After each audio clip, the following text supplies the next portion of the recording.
Welcome, welcome. So, yeah, yesterday we found lots of bugs.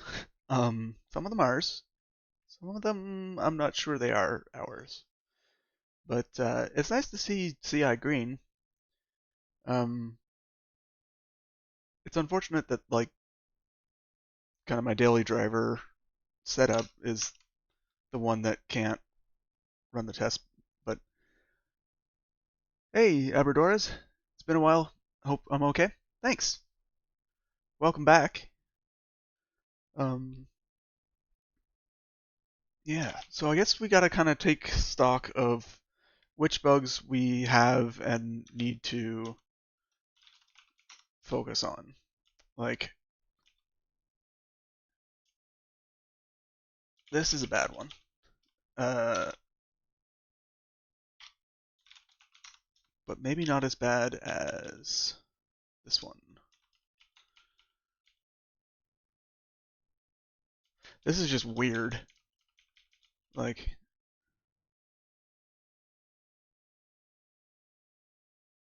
how would that even work? Like,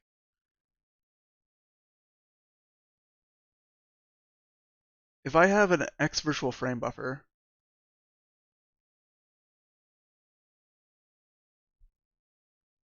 that doesn't use the same X server, right?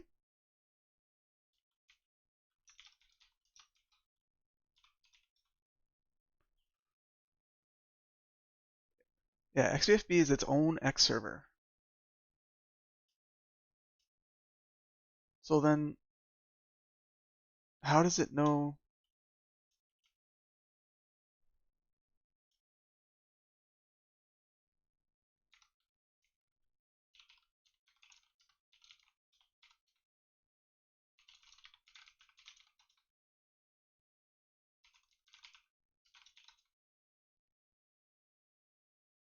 How could it figure that out?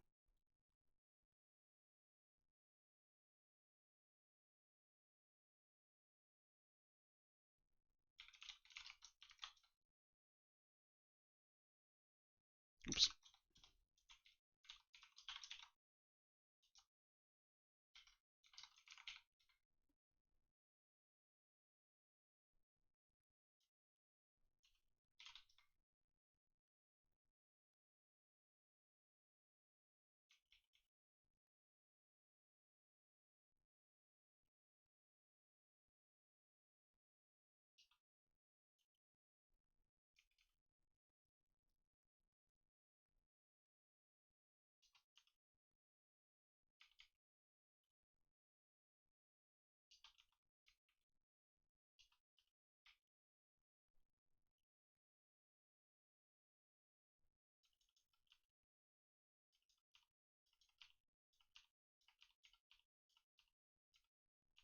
It does a lot of read link proc self exe for some reason.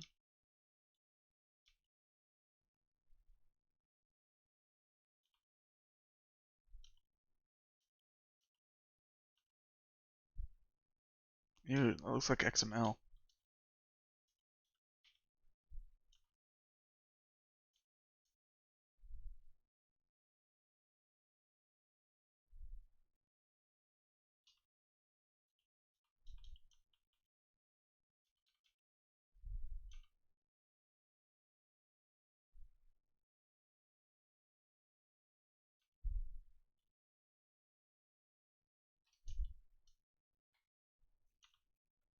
My keystrokes are hidden. Sorry.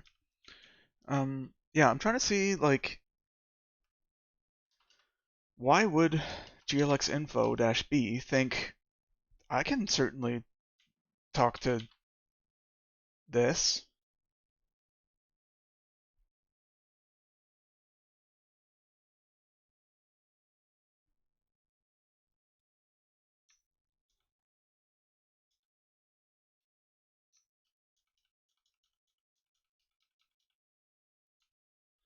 What are you up to these days, Alberdores?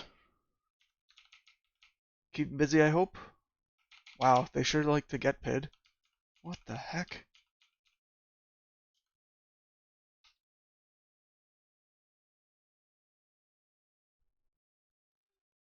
Bad things, man. Oh, you're up to bad things. Uh-oh.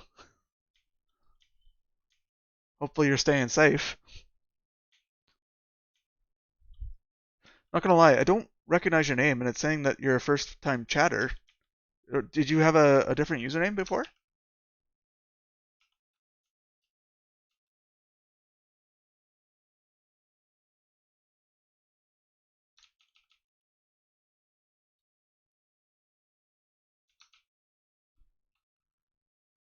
Oh, I want to be a developer. Yeah, welcome. Yeah, change your Twitch. Yeah, no worries. I just didn't want to like pretend like I recognized. Yeah, but no, I remember. I want to be a developer. Yeah. Um,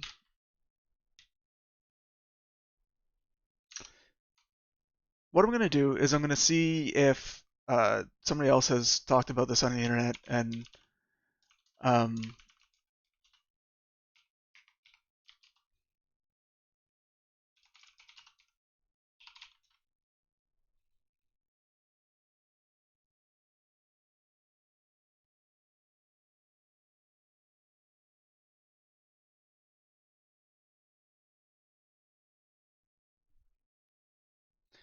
but yeah, if maybe we can figure it out, maybe we can't. Oh, I am dropping frames like a mofo. Ew. Come on, internet, keep up. But yeah, hopefully I can.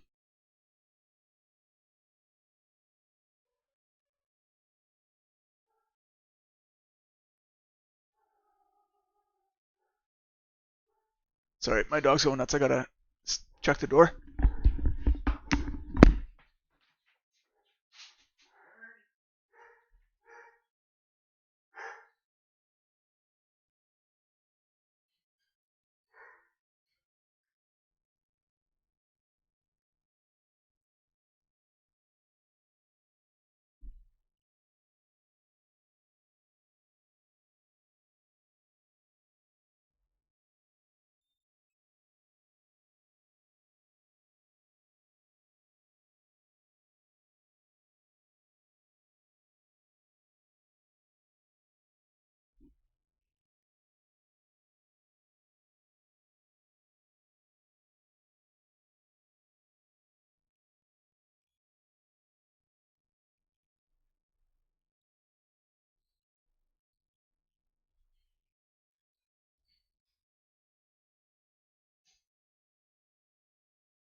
Uh, I remember me telling you a bit about work. Things are even worse now. Oh no.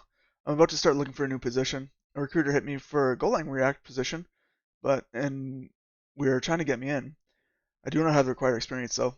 Yeah, the must have 17 years of experience in this technology that's 5 years old. Like people just throw stuff up there.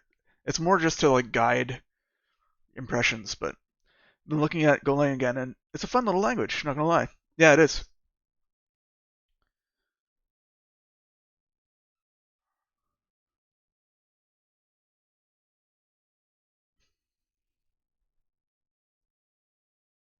Wow.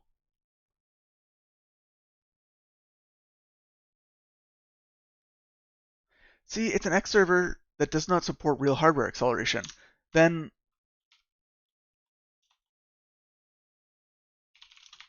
what? Ha-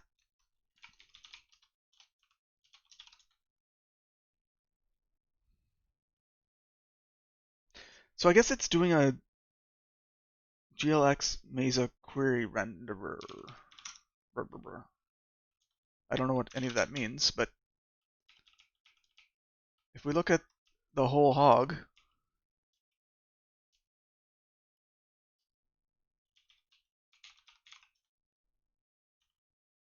it says direct rendering, yes. Client GLX extensions.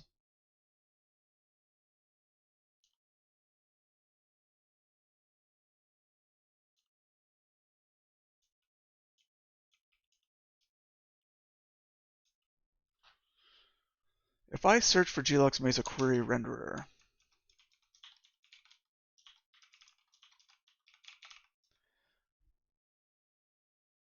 this is about like report to me the known renderers. Yeah.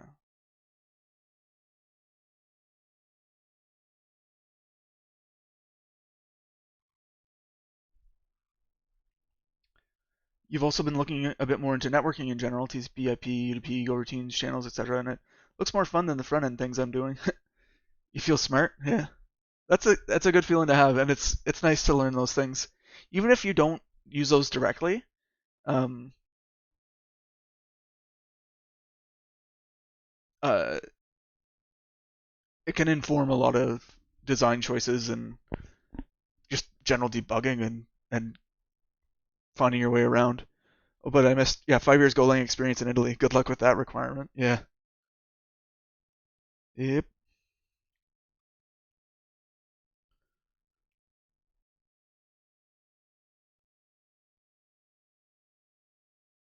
Okay. So we can find the different renderers. Um,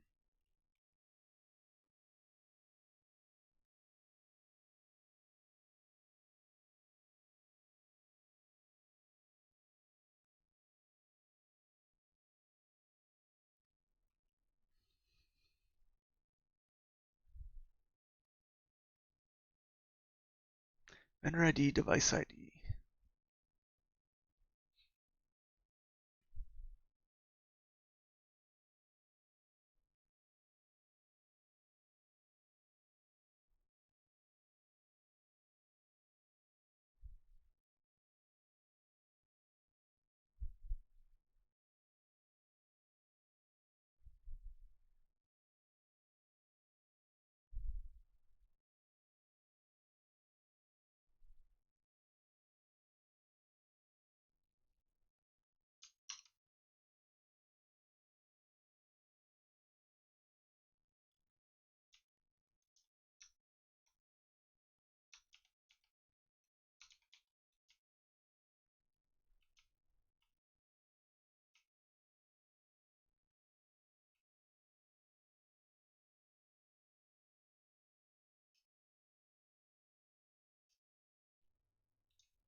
Mm. Hmm.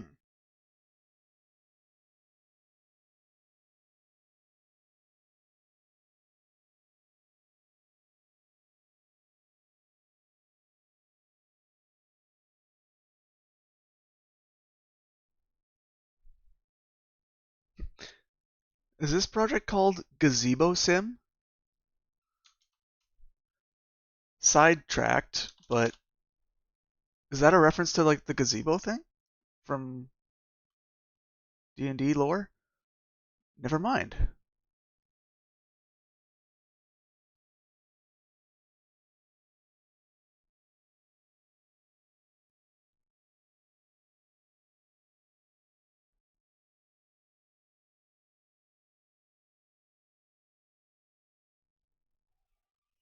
Huh.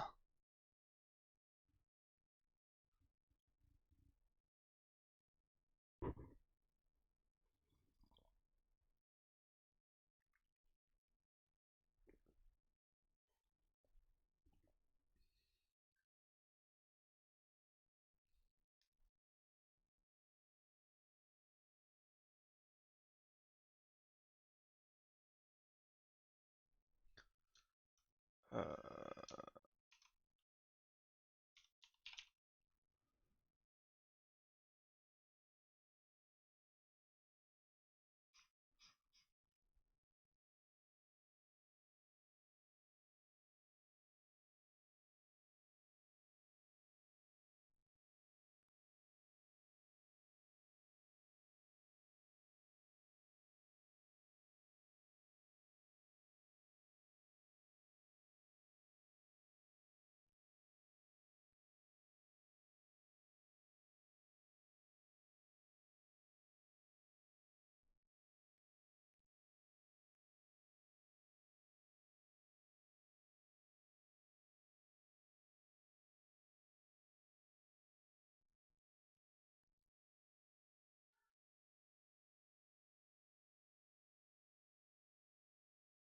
okay. Okay. So this is about like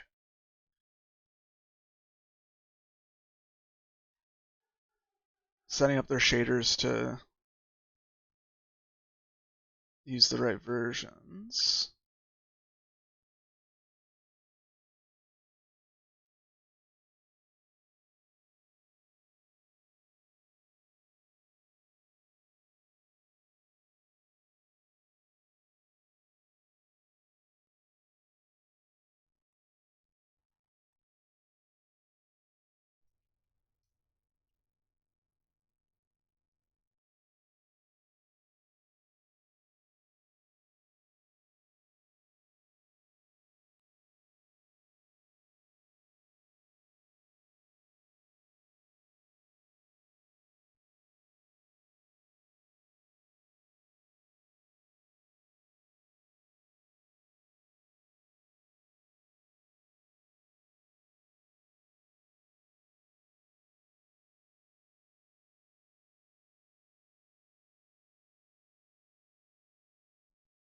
Sure.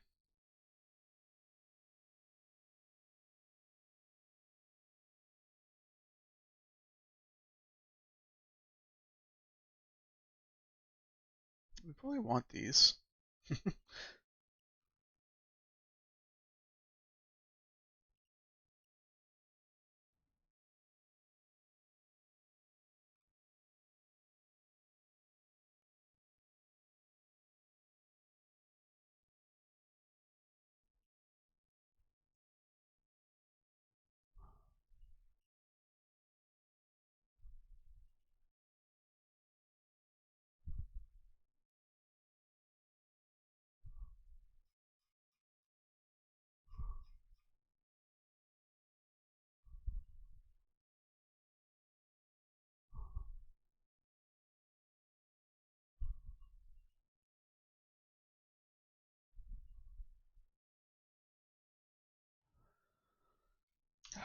I usually upgrade things, but I I literally upgraded this morning.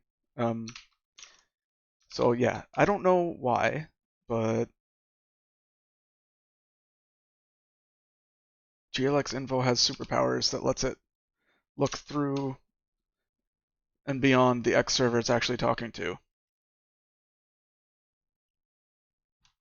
What? Like, if we head over to, or before I get distracted, let's not run an XFB right now. I need to start NordVPN so I can SSH to my laptop. I mean, it's sitting to my left here, but I want to be able to show what I'm doing over there.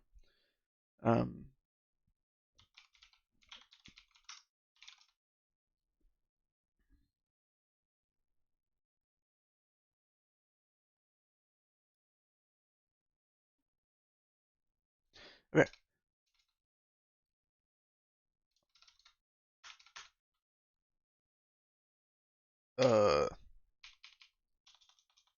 Why no response to typing?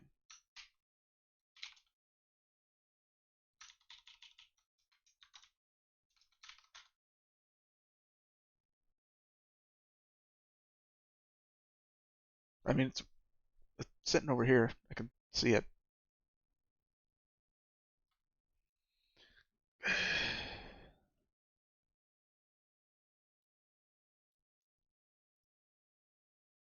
Nothing's ever easy, is it?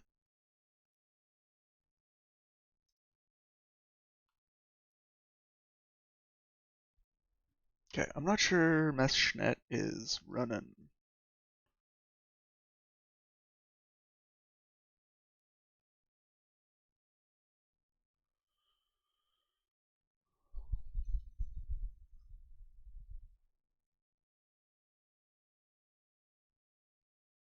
Oh my god.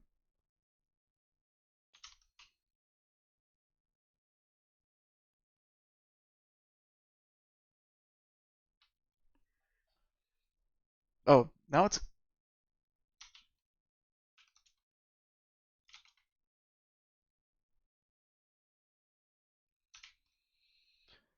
Anyways, we're running an X server here. So if we do, display is :0, glx info -b, we see that there's, a built-in graphics card. Nice. If we do xvfb run glx info -b,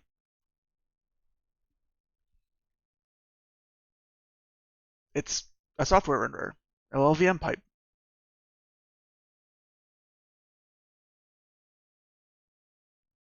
Why would running SVFB here report software renderer under XVFB and not here? Am I going crazy?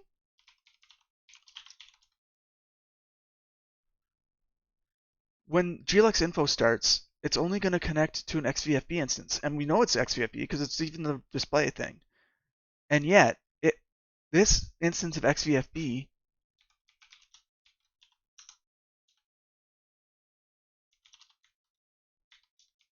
purports itself to have access to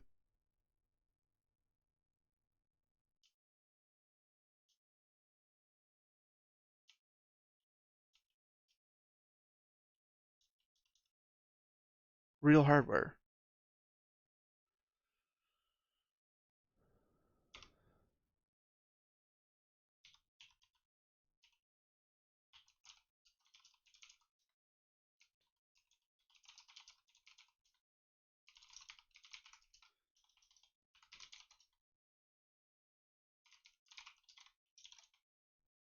Okay, at least it's like consistently that.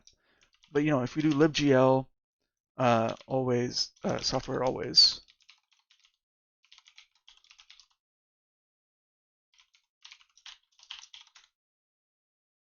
uh, always software.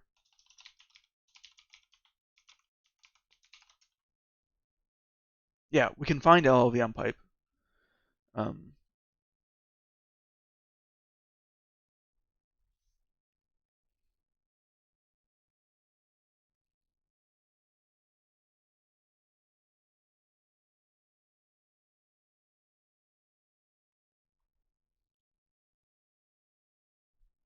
It's so weird. I remember LLVM being a compiler. Yeah, low level virtual machine is what it stands for. Can you expand on that? I don't remember much about it. Um, yeah, so LLVM is um, it's part of like the Clang. I'm not super familiar with it, so take it with a grain of salt. But it's part of like the Clang tooling. Basically, Clang doesn't compile to x86; it compiles to uh, an intermediate representation, this LLVM stuff, which then gets uh, you know recompiled to the native kind of code, and they can run optimizations on the intermediate language. Um, I think this is probably the same LLVM, unless it's just really unlucky acronyms. LLVM pipe from the LLVM project.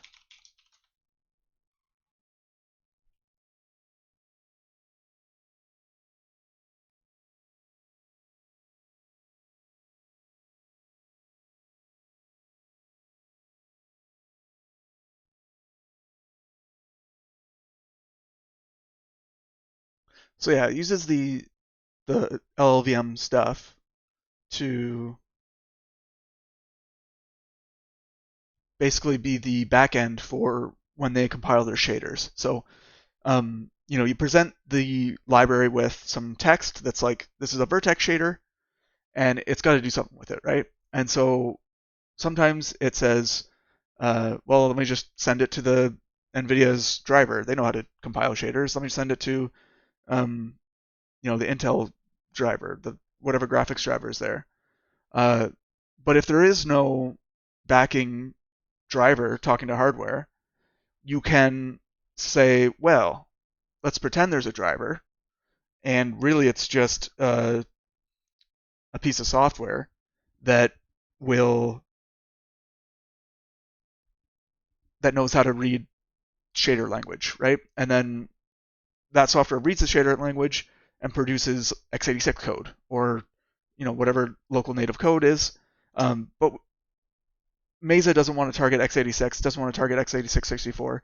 They target LLVM, and then it's kind of like the way to avoid the end to M uh, permutations. Uh, does that make any sense, Eberdoors? Or I want to be a developer.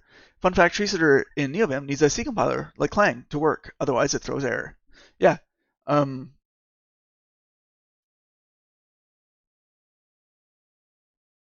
yeah, I'm not sure how TreeSetter works, other than um, it probably wants to farm out most of its work. It doesn't want to have to rebuild the whole world just to be able to parse your buffer. But yeah.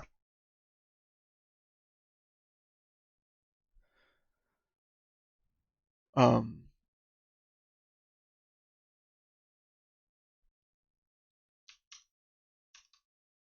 so yeah, they're piping it to something that will understand LLVM instructions.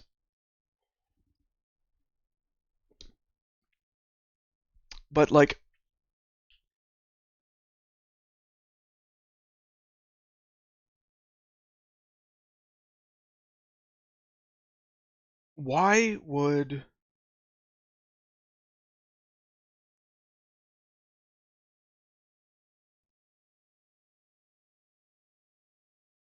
why would my instance of XVFB know to load a hardware renderer?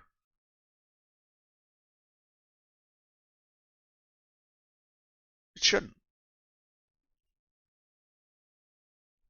It makes sense. It's a bit abstract, but you understand? Yeah. Um, WSL 2.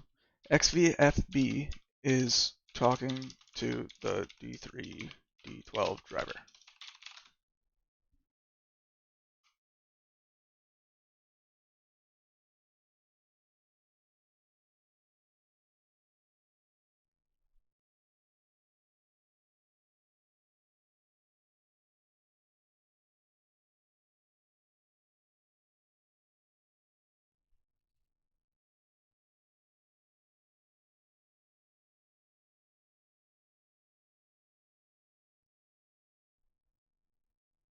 Mm-hmm.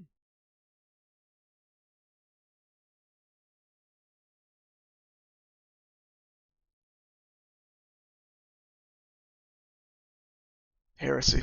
But anyways, um,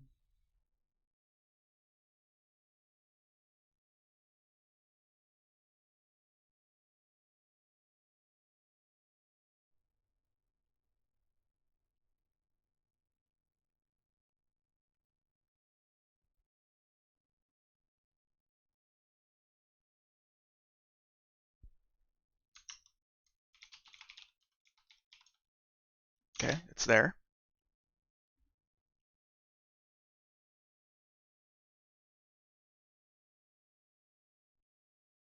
Mm-hmm.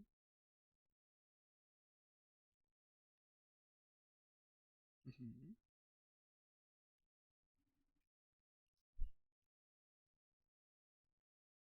Mm-hmm.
This is from a while ago, though, right? 2020.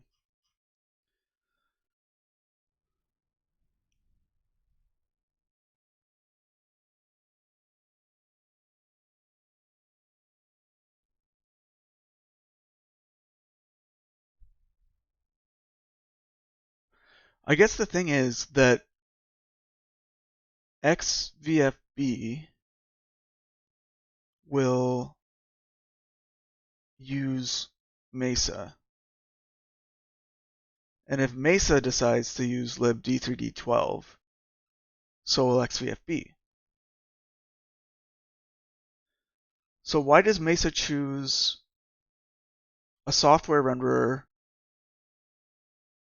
on Linux, like Arch Linux,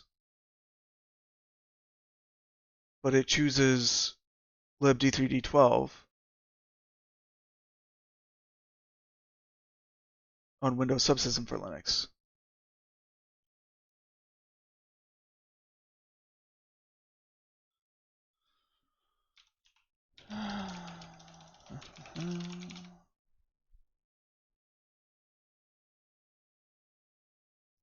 Where's the?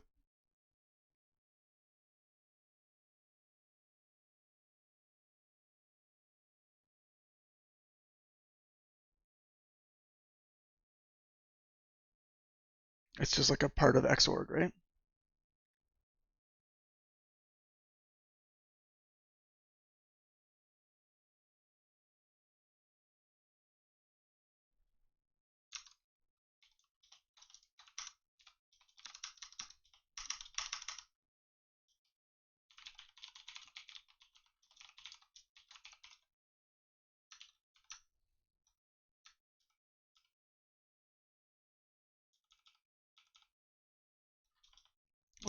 What version?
What?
I'm less than thrilled that XVFB doesn't have a easy way to find out where its source is, or at least that I don't know the best way to find its source. All right.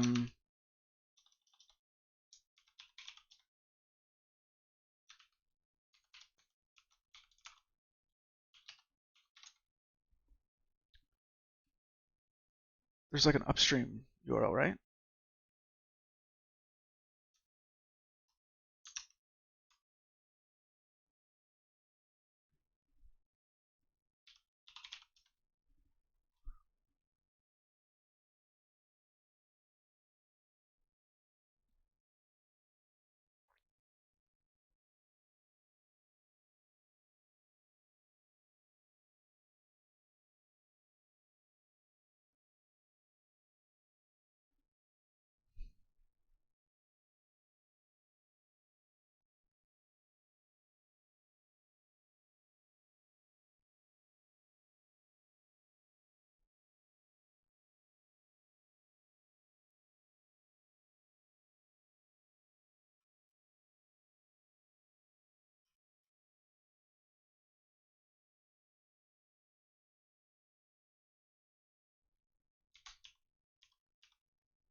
Here we go.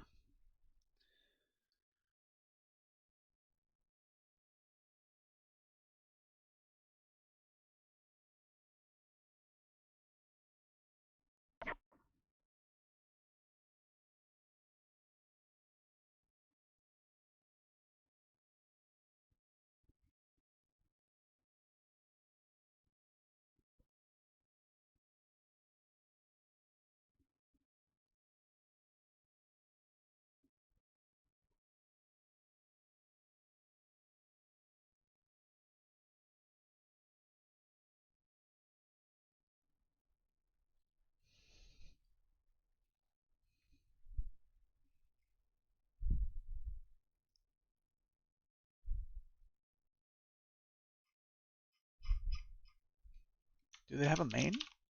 Nope. It might be generated from somewhere else. But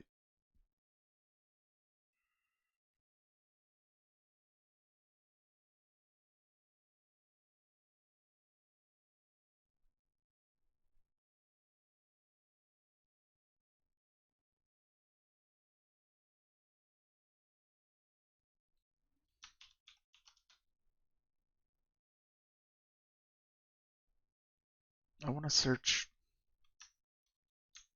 the code.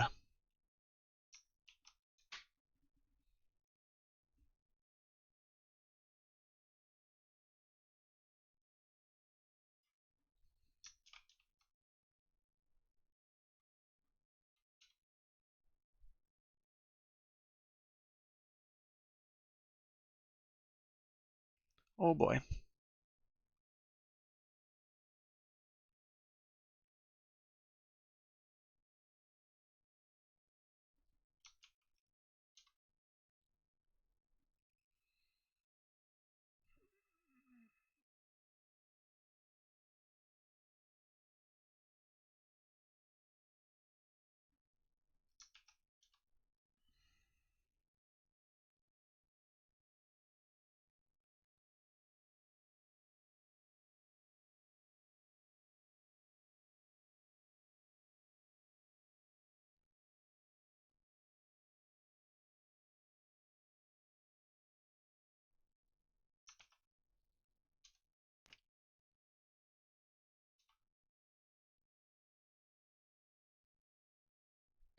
What is GLX server?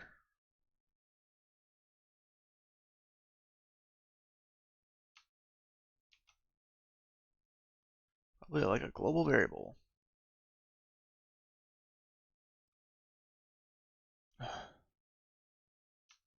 This is painful to navigate like this.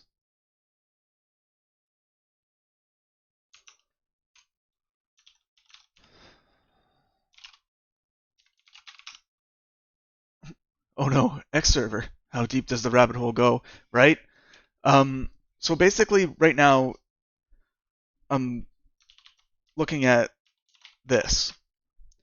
Um, why would XVFB, namely the virtual frame buffer, report that its renderer is D3, D12? That makes no sense to me.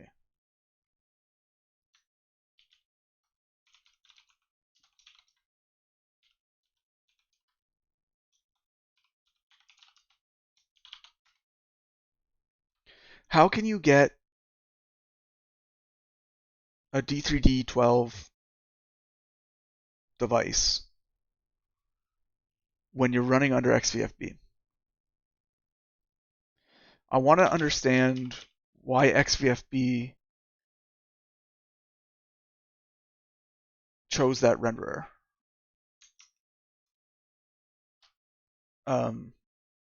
So here we are. Hooray.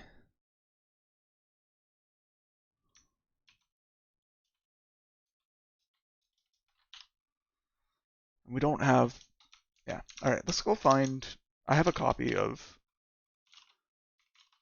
the thing.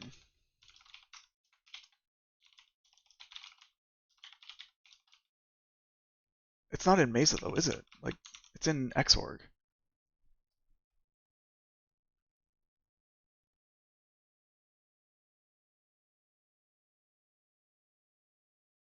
Want clone.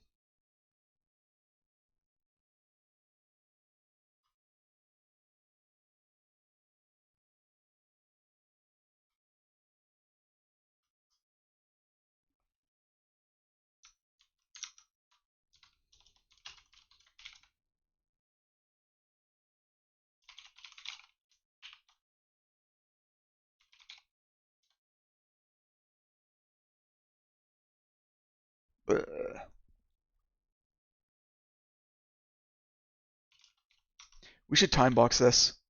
Let's only spend a half hour. Um, I don't know anything about XVFB, but I do know that there's a lot of wonky stuff around NVIDIA card support. At what level? Like in Linux in general, or are you talking at in Windows subsystem for Linux, or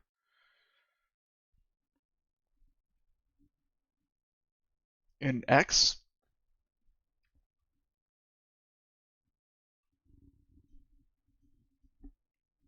Like my understanding is that X would sit on top of Mesa, and so really it's probably Mesa that's deciding to use D3D12.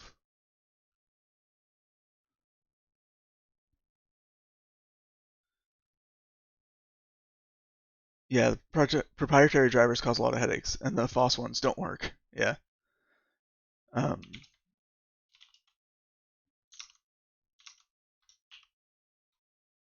it's GLX server.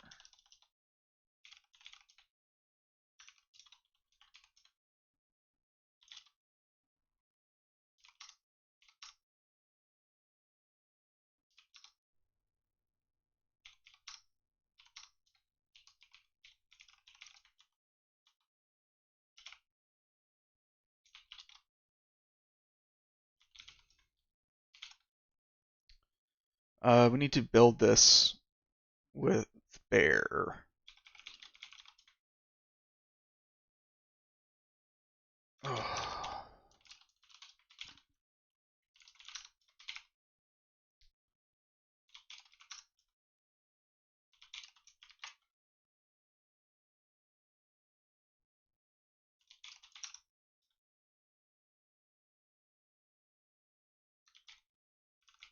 Uh, Podman run.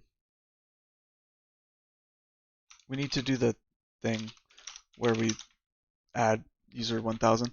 Um, my gut would say that this is just tell the dang thing you're D3D12 so we'll actually do something type packy workaround, but that's pure speculation. It's uninformed opinion and guess.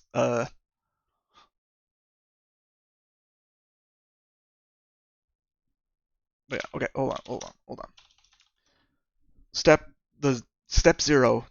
Make sure we can run Podman containers. So uh, I need to hide my keystrokes. Tool local tools user render.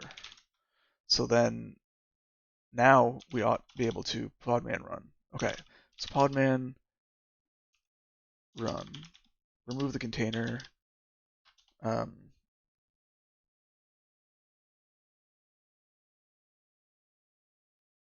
we're gonna mount dot as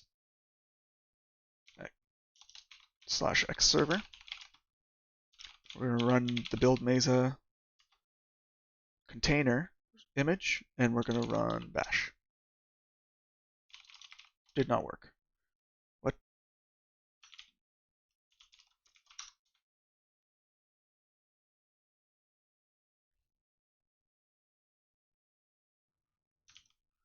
So the entry point is Meson configure builder.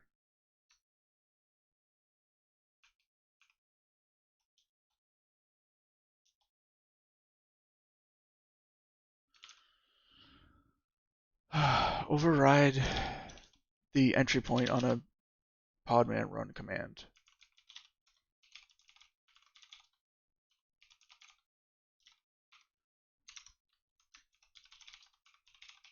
Alright, entry point on command line.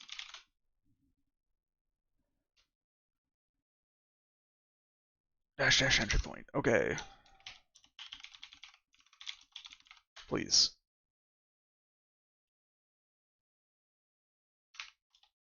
Oh, wait.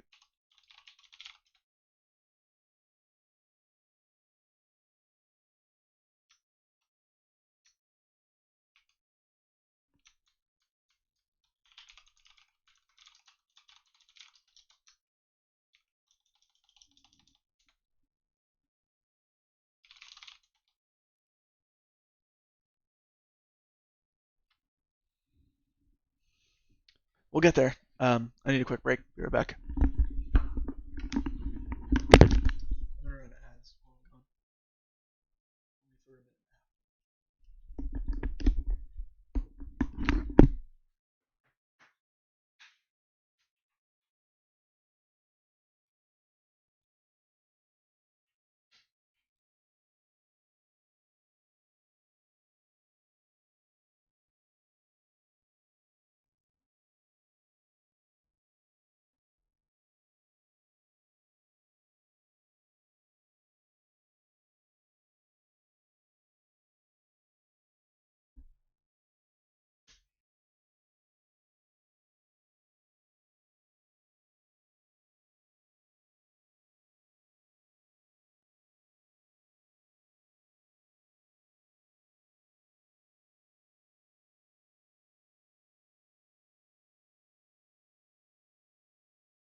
Did someone just follow? Thanks for the follow, Undergo Power. Sneaky, sneaky, but appreciate it. Um, yeah.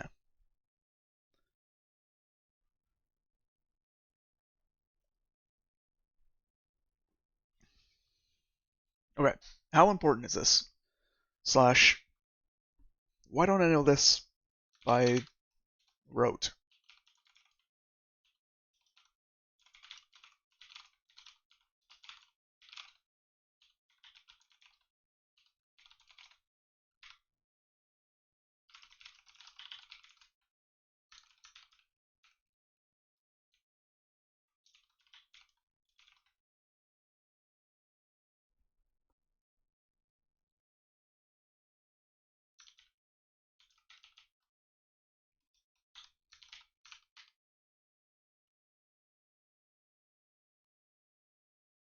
Oh,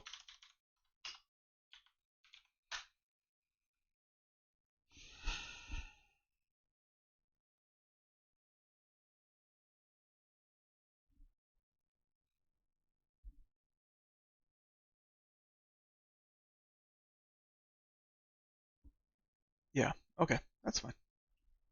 It's fine. It's fine. It's fine. It's fine. It's fine.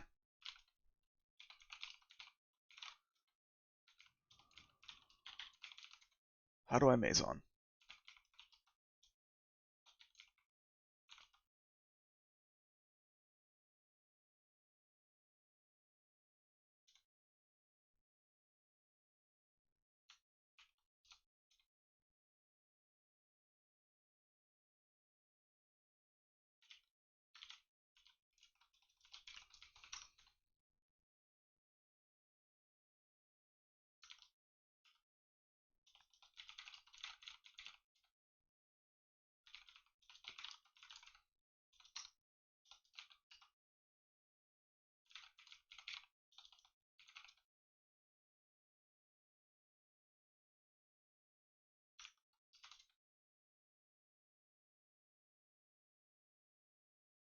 I don't know what I'm doing.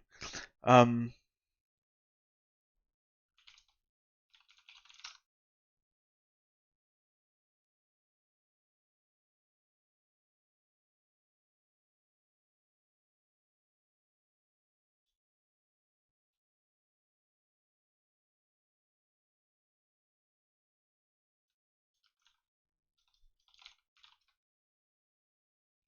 must specify at least one directory name.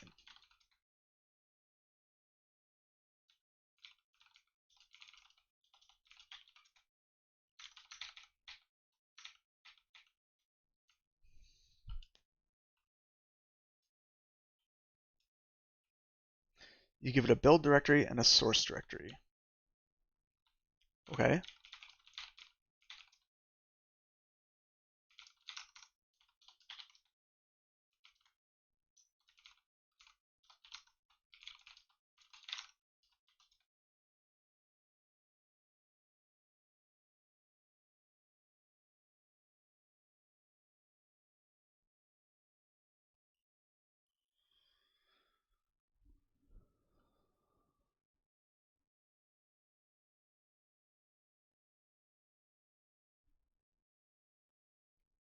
So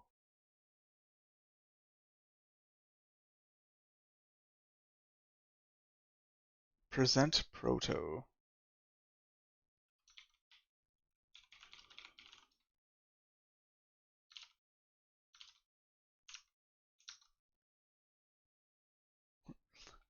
Felt that facepalm in your soul.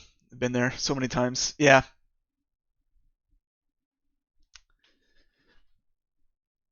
Me too. You think I'd be used to it by now?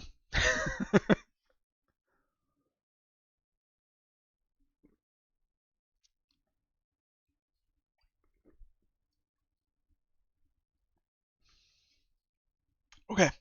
So we're trying to build something with Maison so that we can then run the build through Bear to get semantic completion, so that we can follow symbols to understand why XVFB would pick the wrong renderer.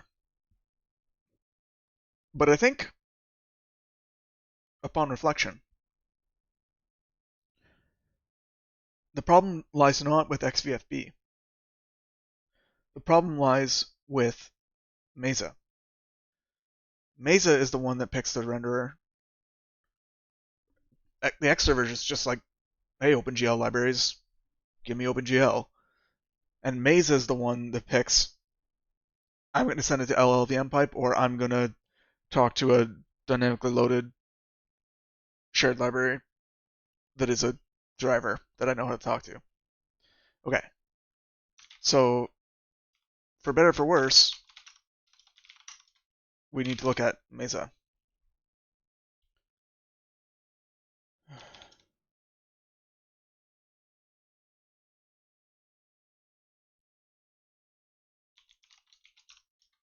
Huh.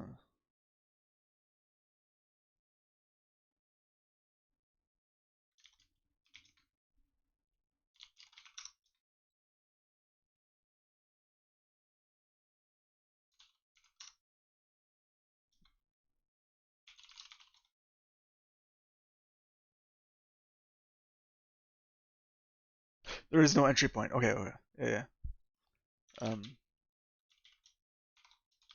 Because it's actually commented out.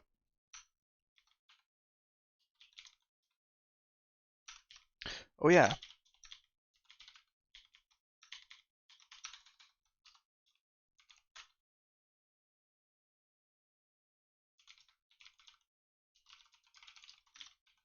And we'll copy paste all this jazz.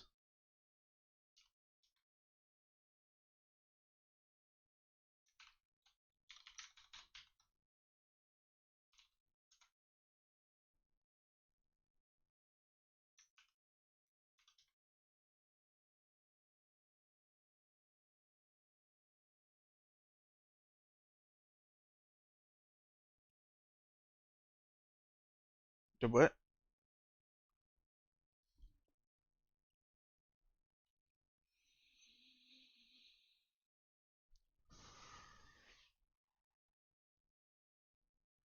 I don't think my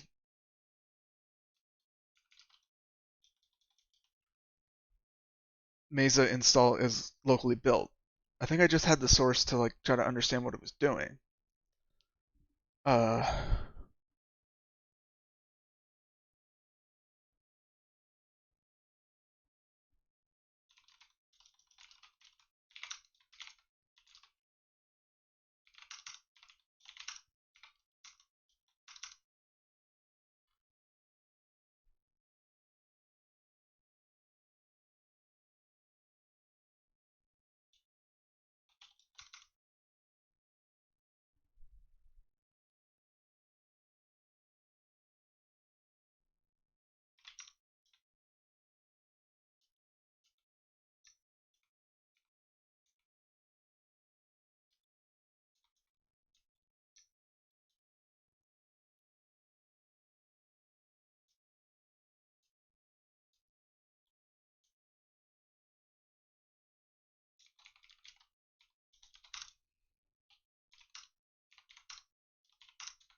hmm.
I'm just looking at my time box. I want to stop looking at this by 12 o'clock.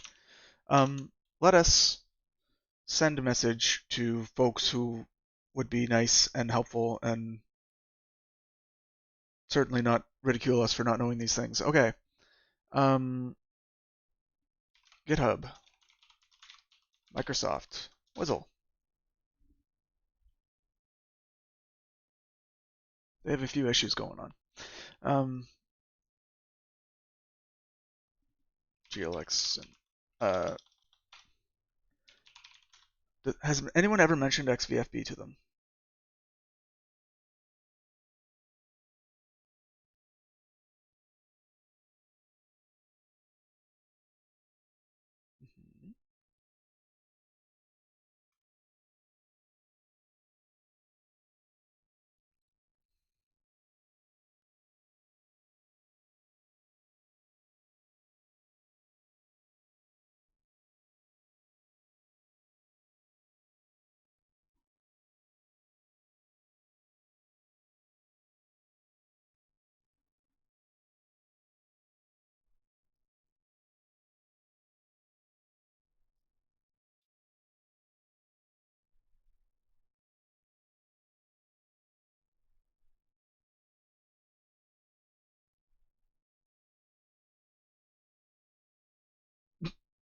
Okay.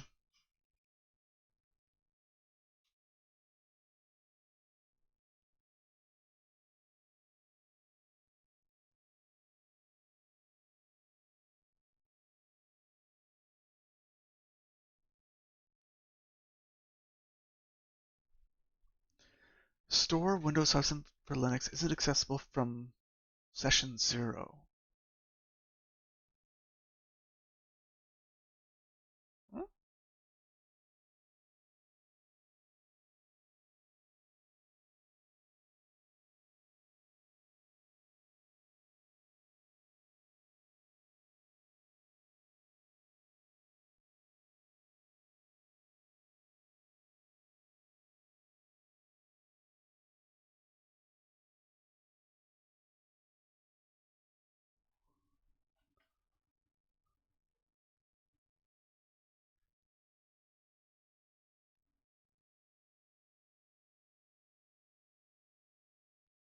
From session 0 contacts.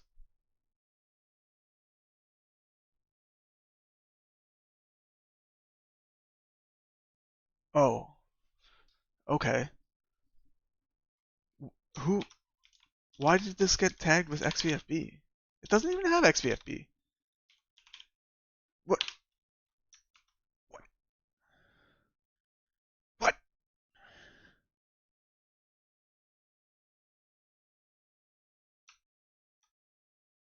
Is it not this page of results?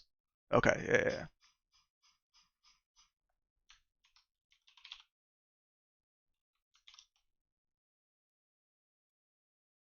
Oh yeah, they probably did a in the middle of it. We're skipping loading these things. Yeah, because that's where I want to look to click something to load more.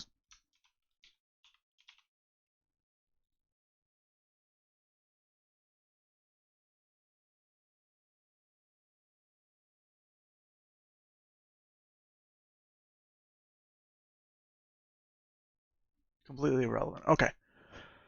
Um, there's also WSLG,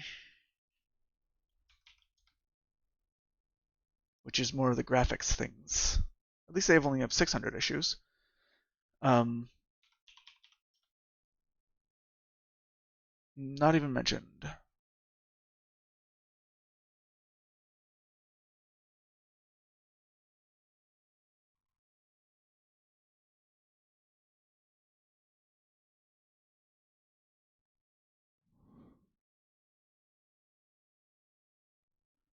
Now let's look at this as well to use up the last of our time box slash do a bit of a think. GLX info-b. Are you a X11 app? Yes. you would connect to an X server, but not an X Wayland server. You would connect to an XVFB server. Now, the XVFB server shouldn't be talking to X Wayland either.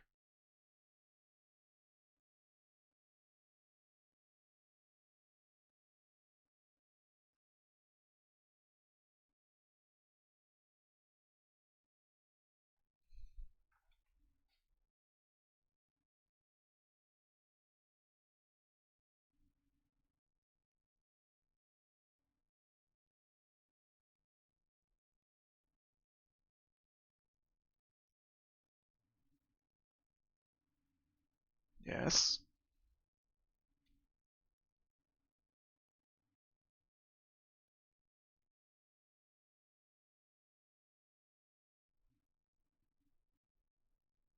Hmm.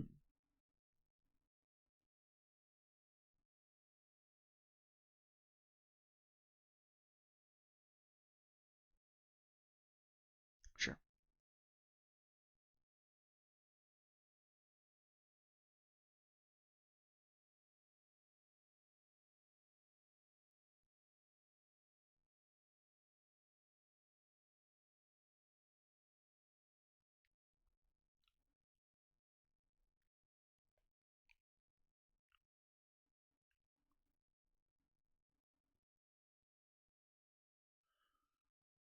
I don't think we care about that.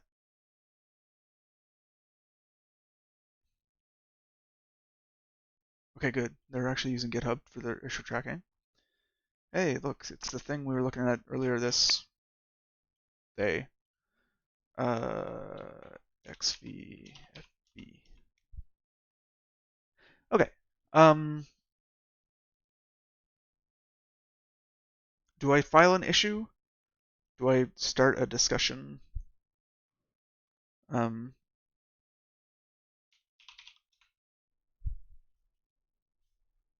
yeah, of course nobody would talk about XVFB.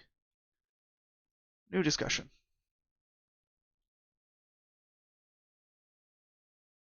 Get started. Um,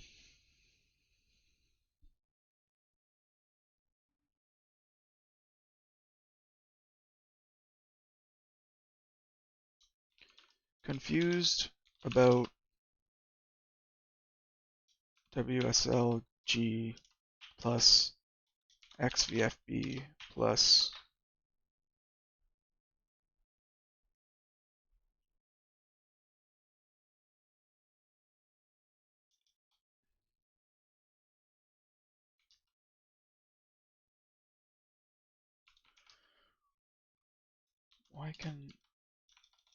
why does XVFB think it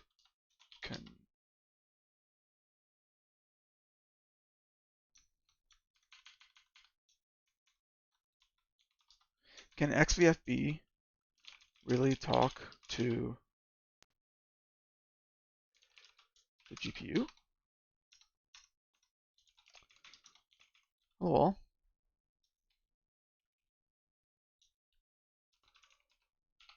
Hopefully I'm just confused about the layering of things or something, but I'm seeing some unexpected behavior. On an Ubuntu WSL instance, WSL2, I can run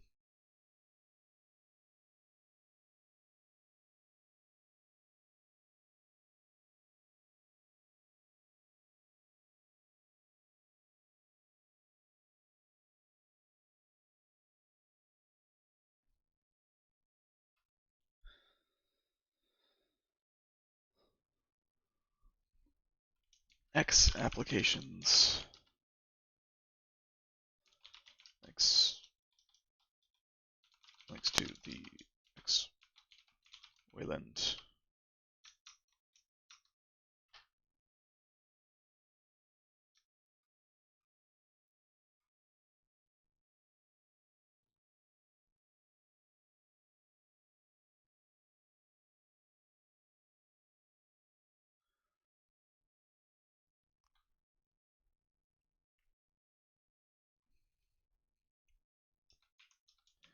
When I run glxinfo-b,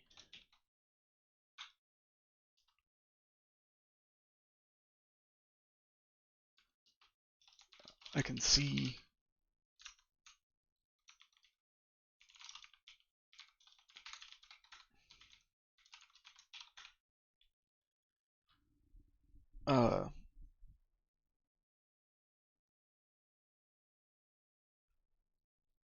that the extended renderer info, well, I see.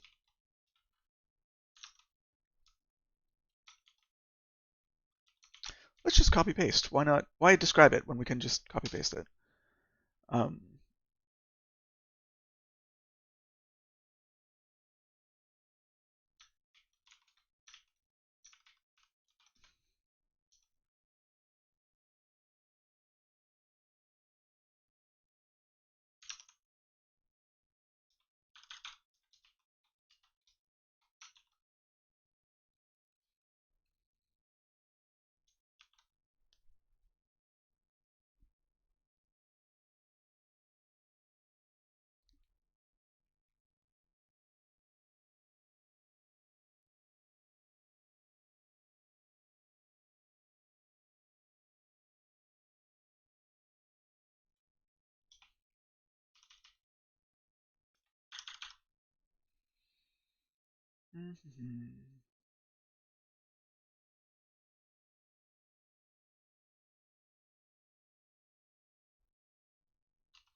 yada yada yada.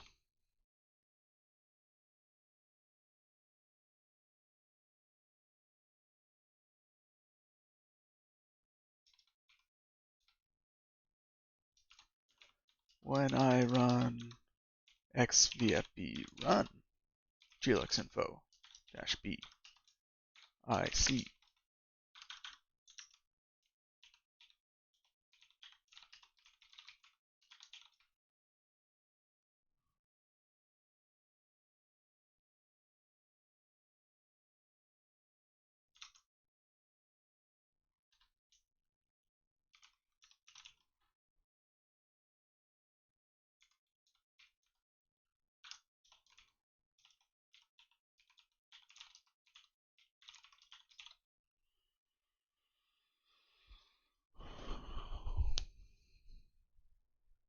I guess I should also look at core profile or not.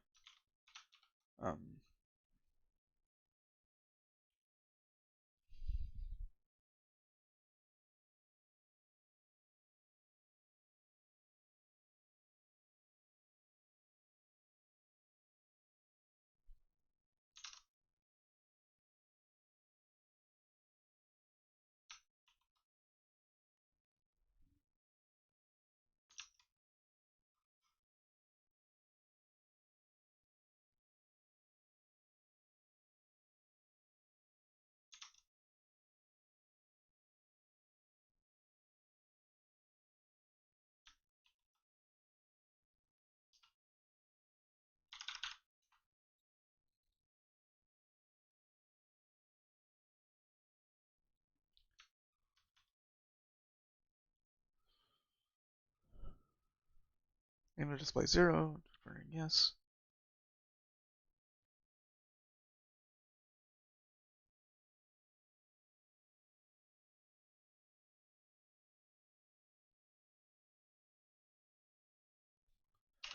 I expected xvfb to use software renderer like LLVM pipe,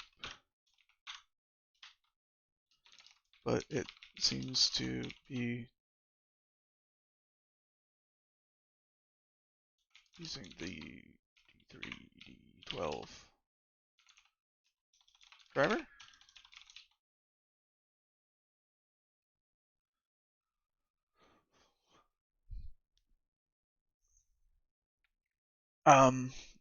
I want to simplify this a little bit.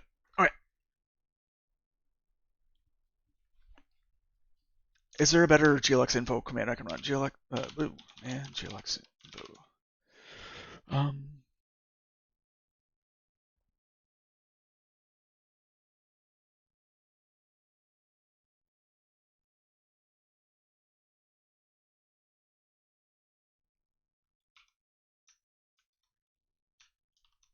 what do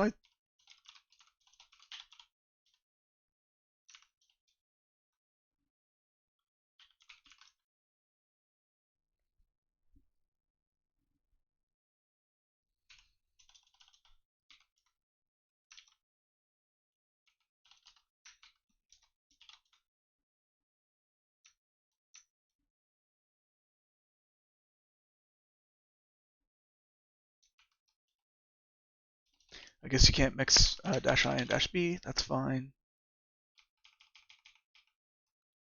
Um,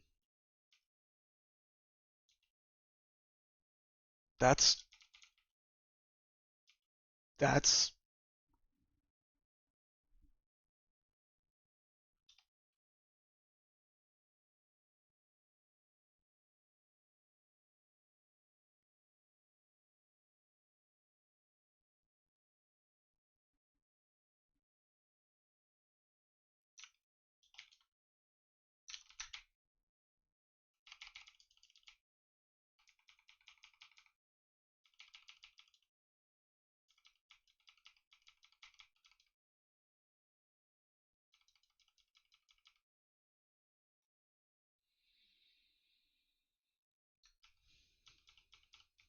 hmm.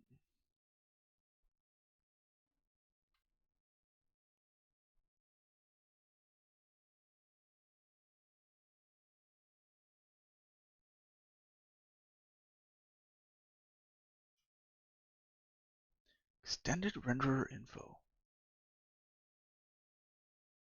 I don't know if there's a better thing than this, than dash B.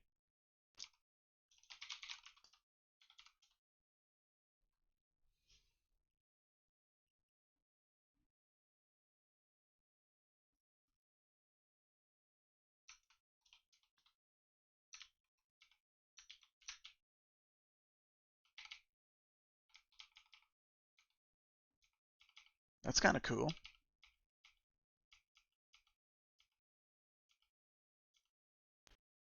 Maybe we can find like the root cause of our difference with looking at these interesting limits. But yeah, glx info dash b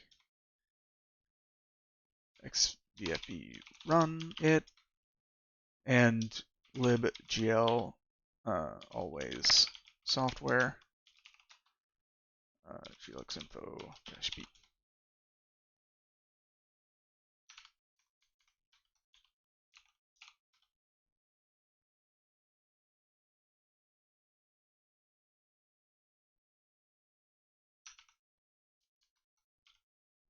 This should not matter, but you know, what's the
um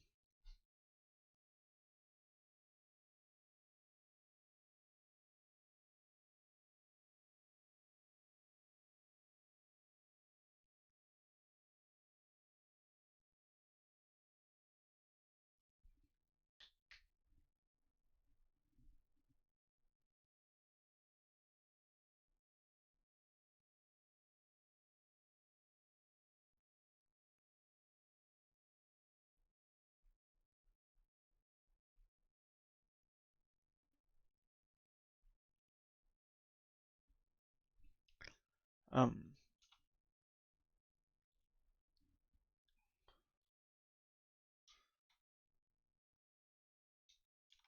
that XVFB is not using the software renderer is leading to visual differences on WSL compared to, say,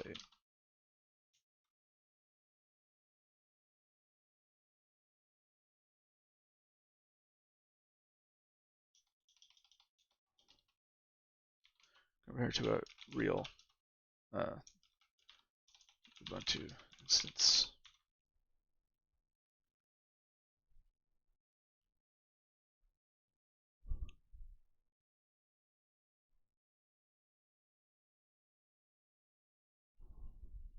Not visual differences, but like that XCFB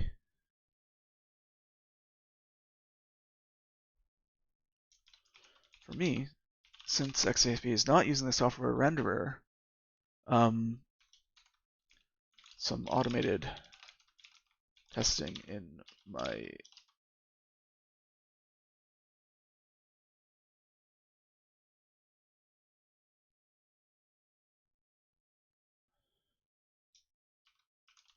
Geo project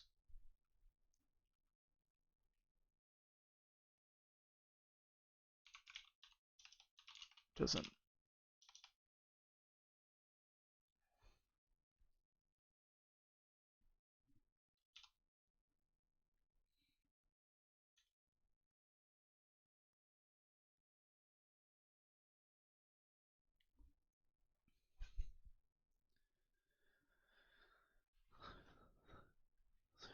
Behavior expected.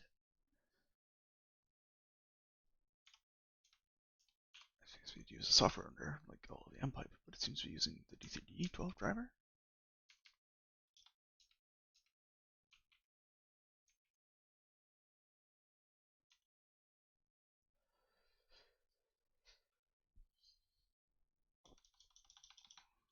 Isn't consistent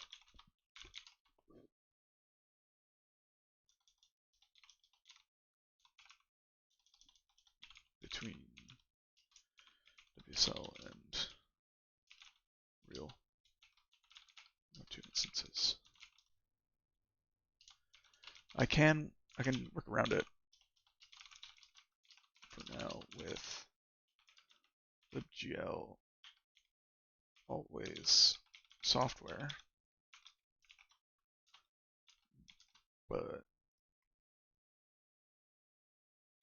I want to better understand why this happens.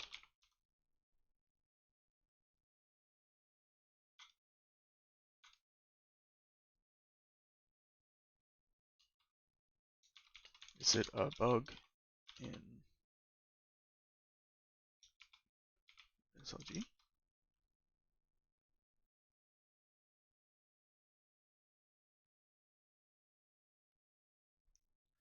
Um,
my methodology.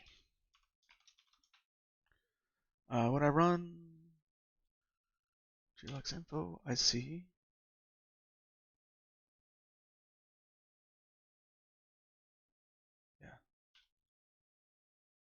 yada yada yada.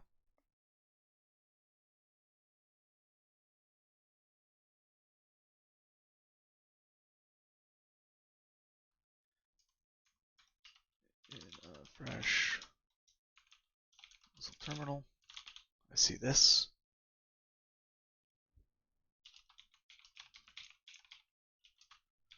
That the G3D12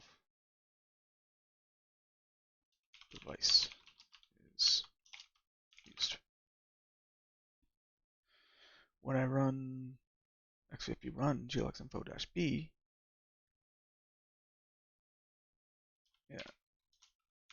when I run libgl, always software, glxinfo.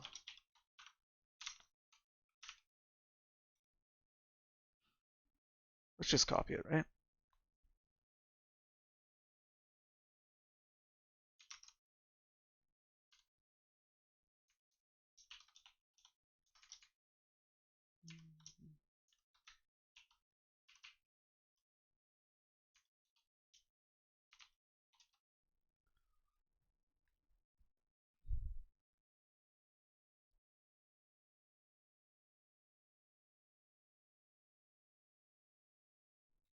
Wait, it says direct rendering.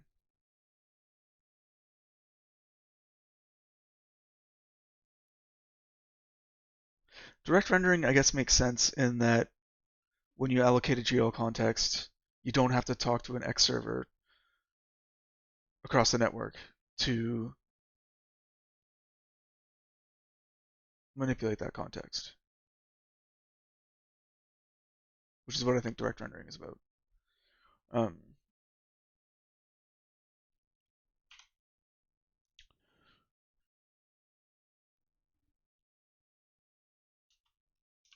I see, as expected, that the LVM device is used.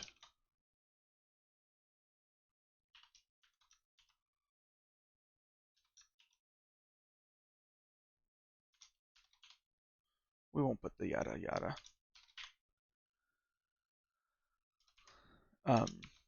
When I run xvfb run,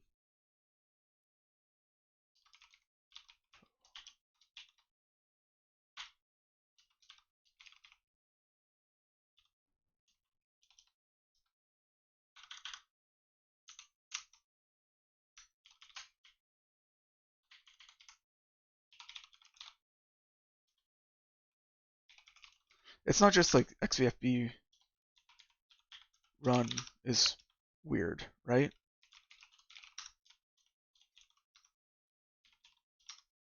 This is just a shell script, right?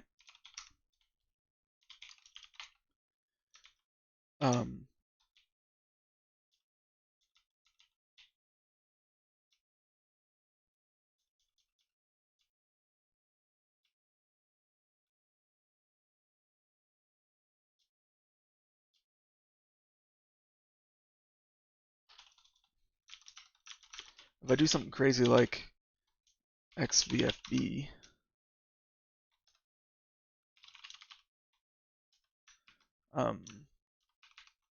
display 42,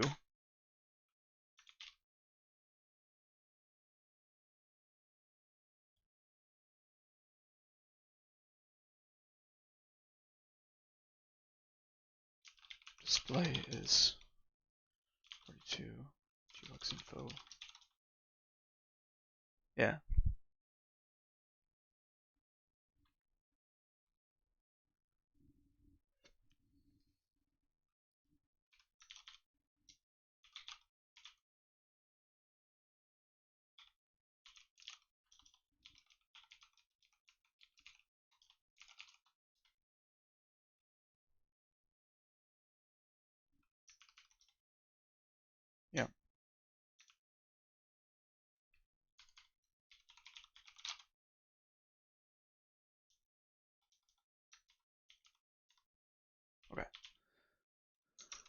Um,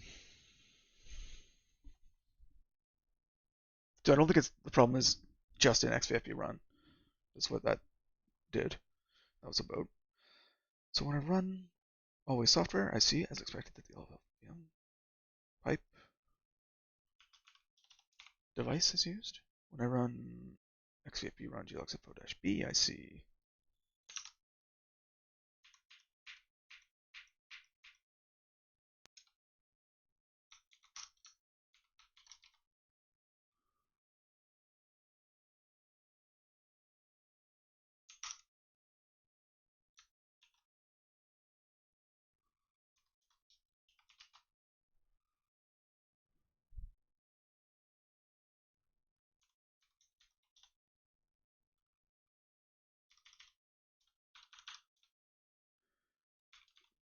which to me is weird.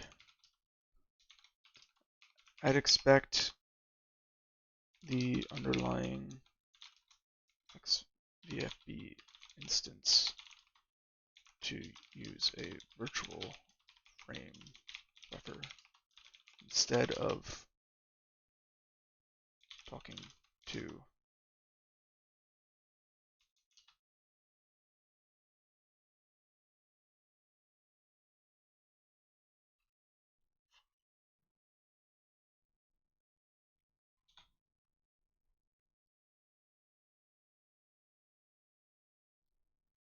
so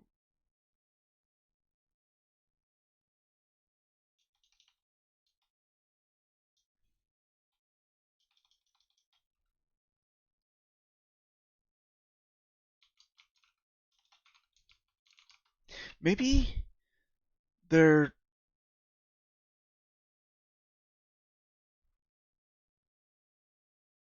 hold on. Hold on. Maybe what's happening is that the Microsoft driver purports itself to be a software renderer. And so XVFB is like, that's a good enough renderer for me.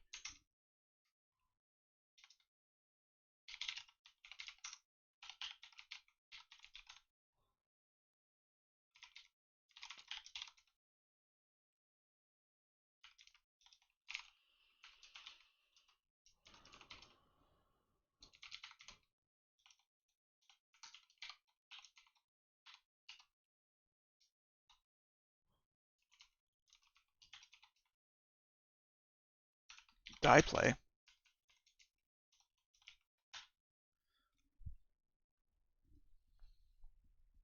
So we get these real pointer, real-ish. No, this is just like the code. This is the vendor code. And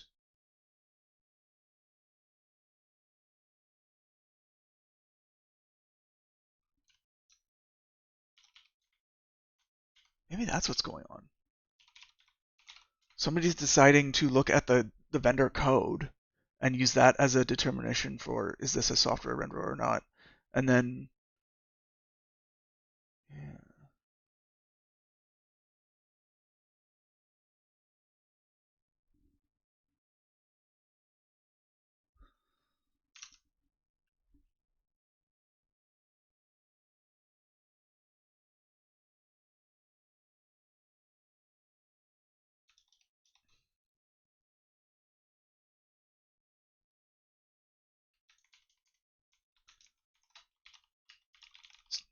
Of XVFB to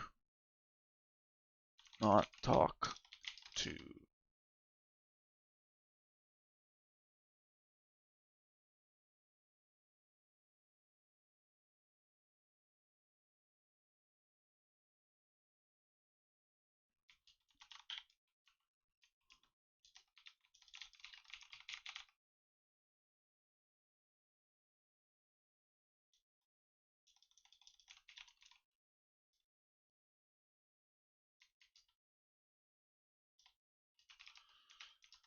perhaps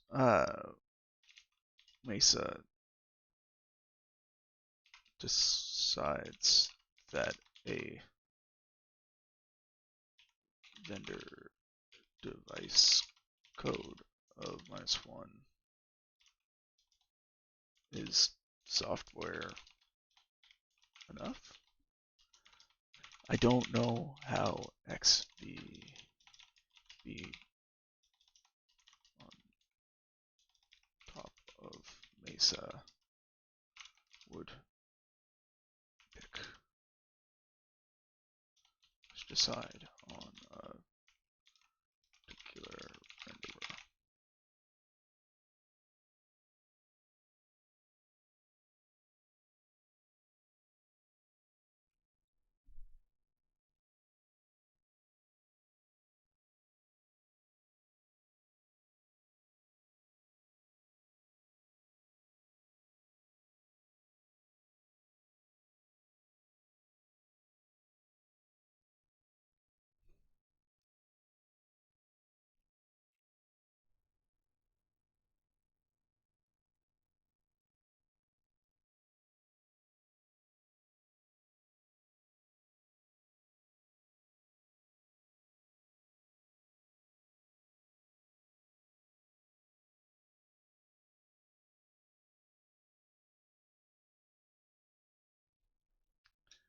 I wouldn't expect X.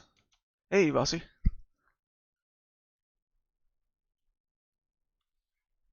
You tried the T-Tech that Mongoose suggested. You're a fan. Good. Um, yeah, welcome, Bossy. We're opening a discussion on WSLG, and hopefully somebody who knows more than I do can uh, untie some of these knots.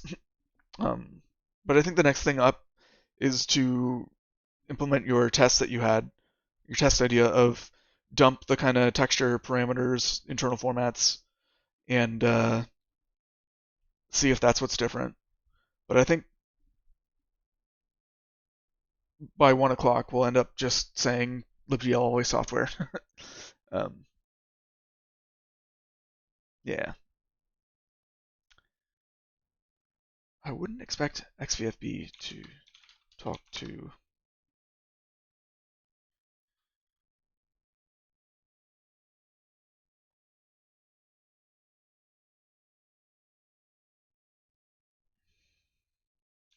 the same thing that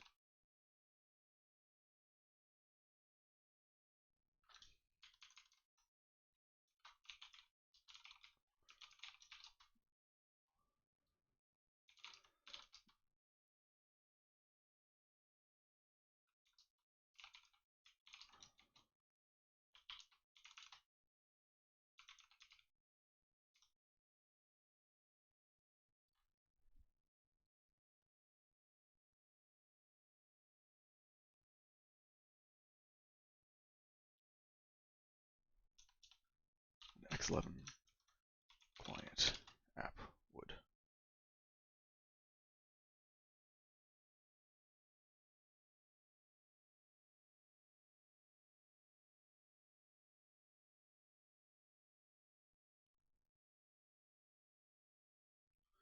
I wouldn't expect XVFB to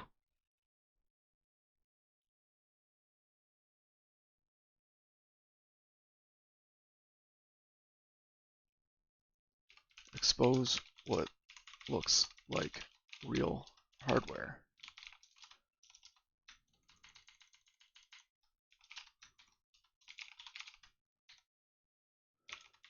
Points.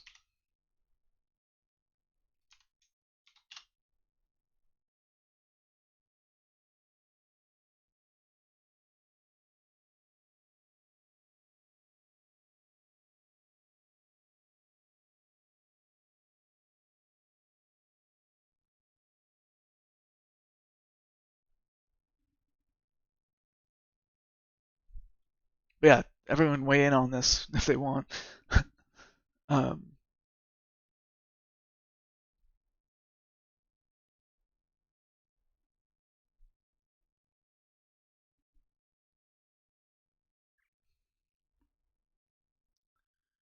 An American gave a Brit T-tips, so I guess tomorrow we'll have a nice apocalypse? Yeah. Could also be rasterization stage. Might vary when software based. Yeah. I recommend just validating each step of the render pipeline if you aren't already. Um,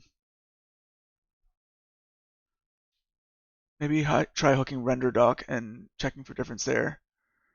Um,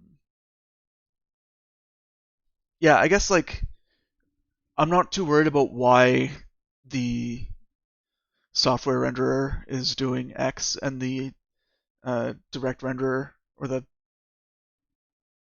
D3D12 renderer is doing Y. Um, I'm okay that they do different things. It's just when I run XVFB, I don't want to talk to the hardware. I mean, it would be nice to be able to run tests against real hardware, but I don't think that is what I'm trying to do when I'm running things through XVFB. Um, but yeah.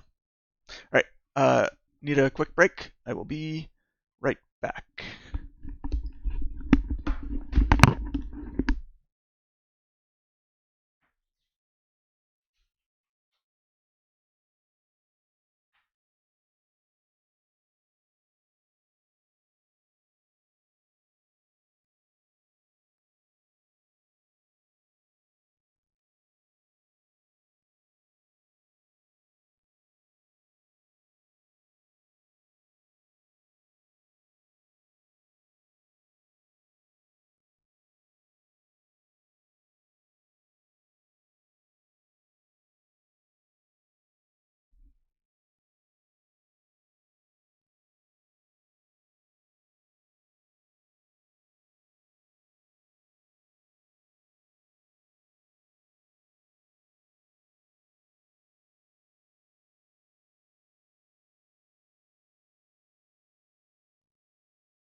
What is that about?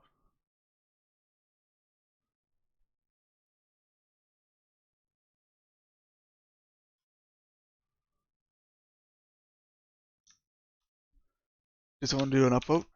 Is that what that is? Why would I undo an upvote when I click it? I don't know. Anyways, uh, we shall move on. We have a workaround. Oh yeah, I wanted also to. I can't help but take a look. Where do they look at libgl software always or always software?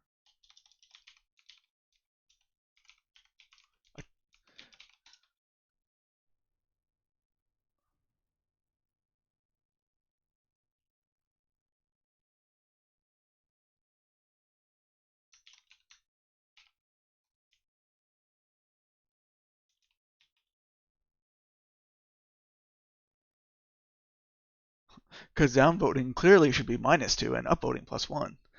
It's definitely not happened before. Engineer brains can't leave a puzzle unfutzed with. I know, right? So, okay. glx ext.c.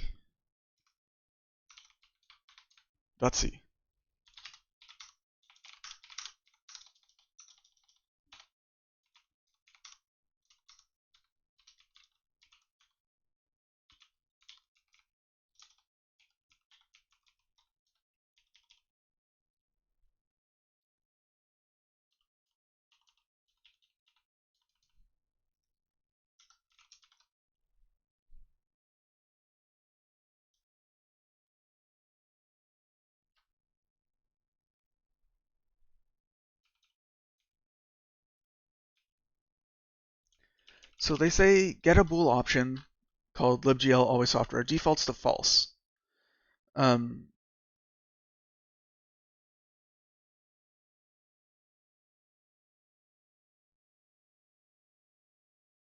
so typically it's false. So then glxl is true. Otherwise it's false. So when it's true, we do this, presumably. Um,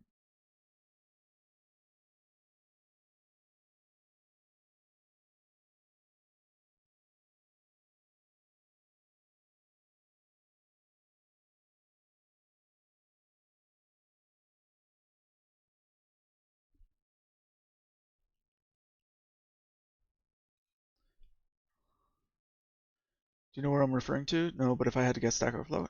It was YouTube subs. People spammed unsubbing and got big YouTubers down to negative subs. It got restored, fixed obs, but funny.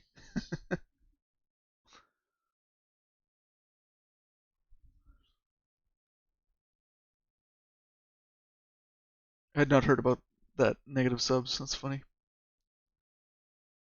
But yeah, it would look like when we go to initialize a display,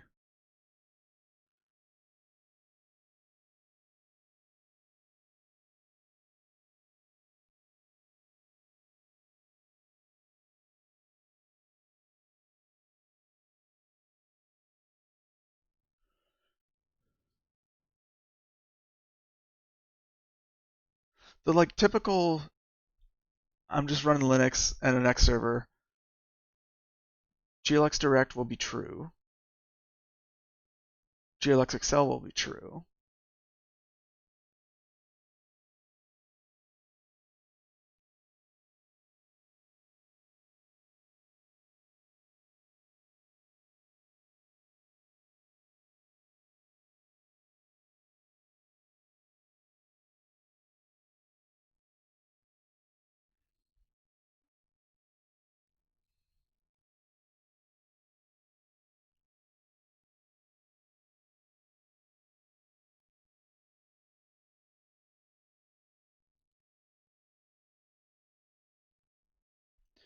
Okay, ignore this. This is probably true, right?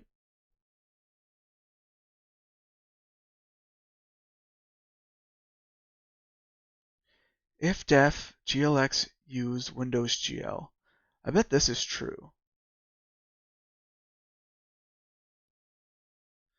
So when we say no software, we don't run this.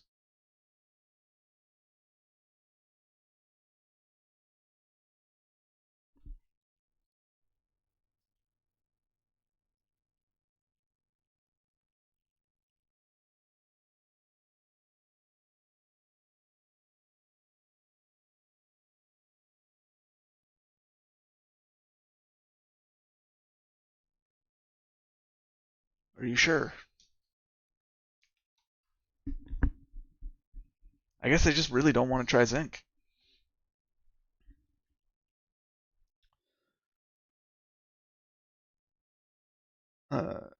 I'm not surprised though. On the list of companies with topic voting and harebrained ideas, YouTube ranks high.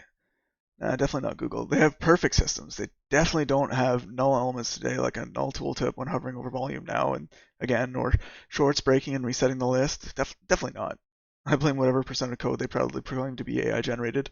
No, they didn't need AI to mess things up before things were messed up. Can speak from experience. Maybe they don't like that zinking feeling. But um yeah.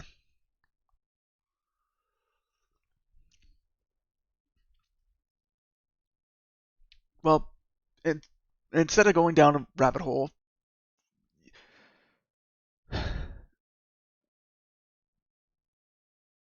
this can only really affect this if statement,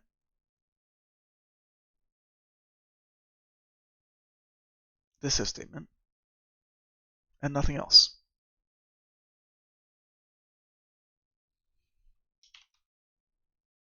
And I'm pretty sure XVFB has to load Mesa, right? Um,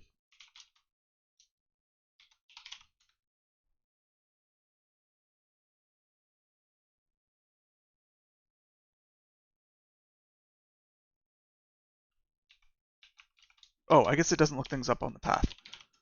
Um, sure.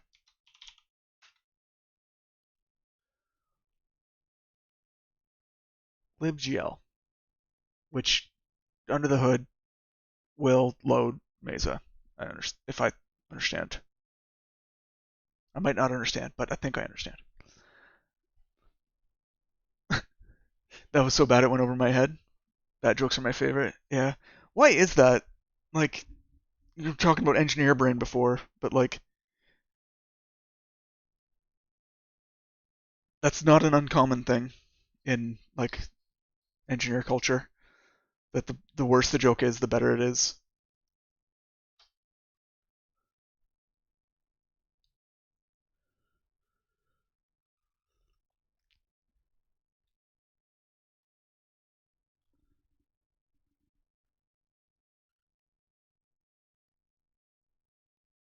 I'm just scanning this real quick to see if I see any smoking guns, but like, it's loading GL things and X11 things, which it should. Um,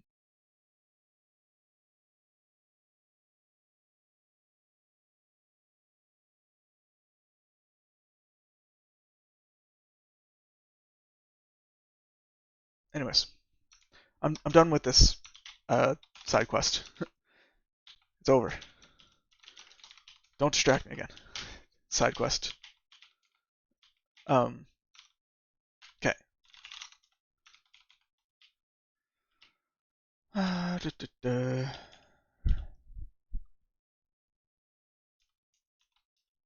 Yep.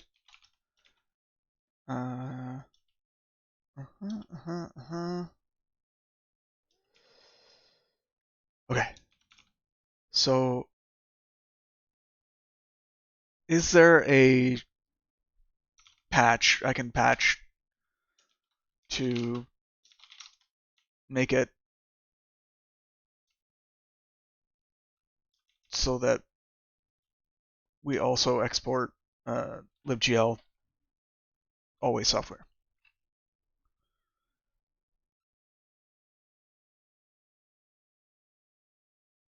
Yes. Um,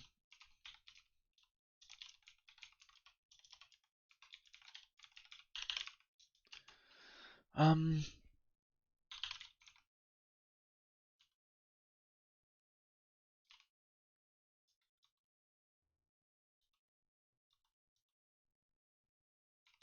okay.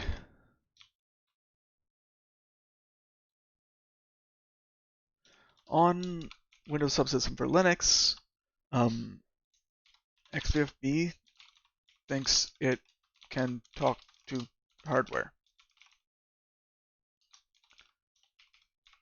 Tell it not to.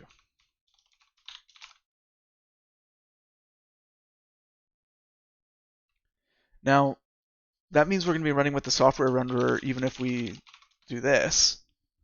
Um, nice and crisp. So that's cool. Look at how crisp that cake is. Crispy cake. Just what I always wanted.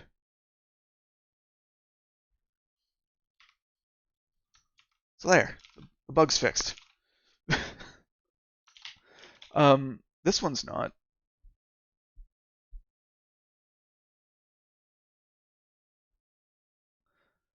The command introduces a test that collects some UI through what was then new test harness code. Uh, the clicks seem to work everywhere except no. The clicks seem to work. I forget where, but like if we make test right now,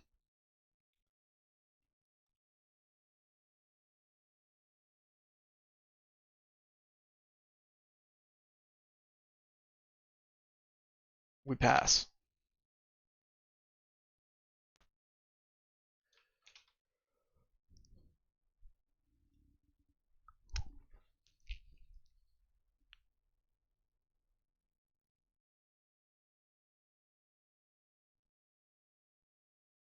Hmm?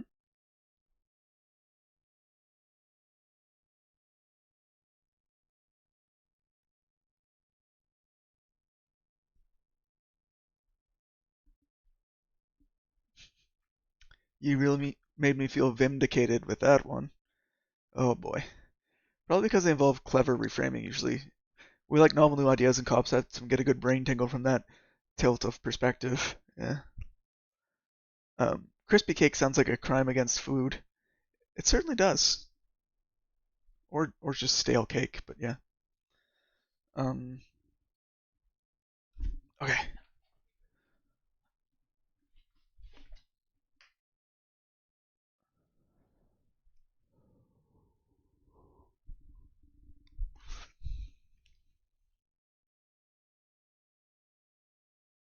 I think the problem I was seeing was over on real Linux land. Uh,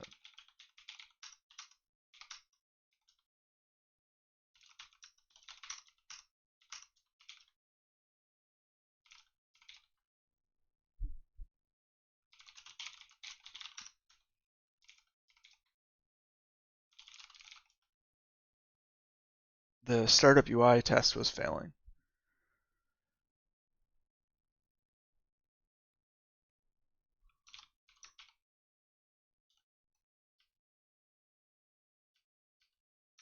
No, this is just straight up. Uh, let's fetch checkout testing render. This was expected to pass, but it was doing a thing where the startup UI failed.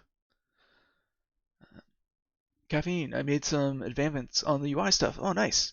Uh, you'd think separating the game texture from the UI would be simple, but can't just clear the background because then it doesn't know how to sample for transparency effects properly. Also, the color ranges are equally as important.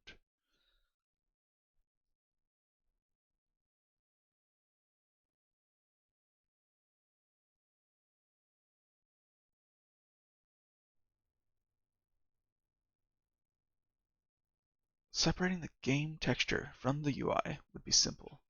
I mean, no, I wouldn't think that. I don't know where to start.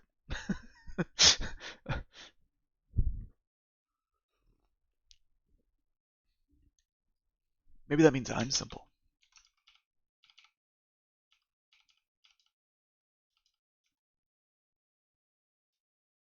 We take for granted a lot of the time all of the lessons learned and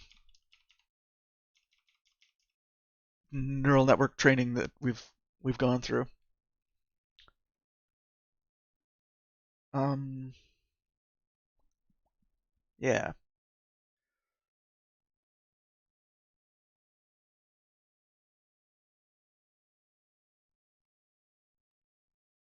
So,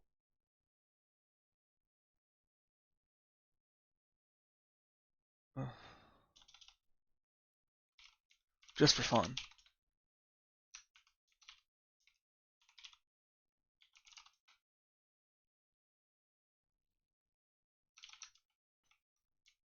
direct rendering, yes. Accelerated, no. That's what it.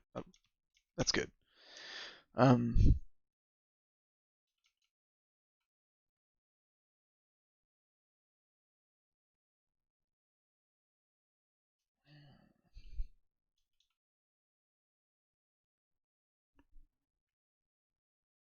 game makes everything harder. That's the biggest thing I learned from playing around with different engines and making a simple engine. Yeah, yeah, it does. But at least when trying to extract textures, the UI is definitely harder to obtain than just the game.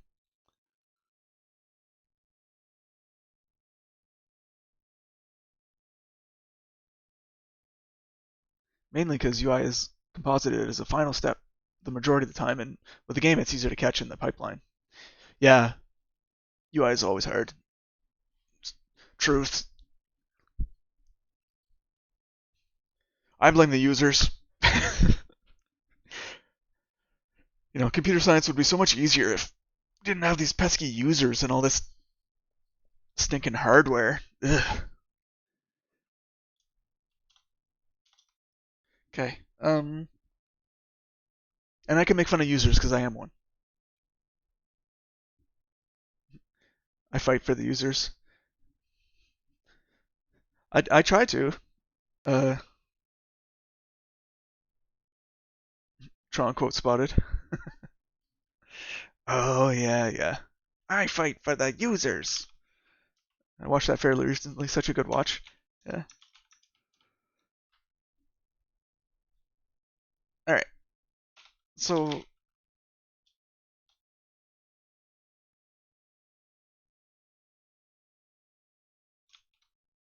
except on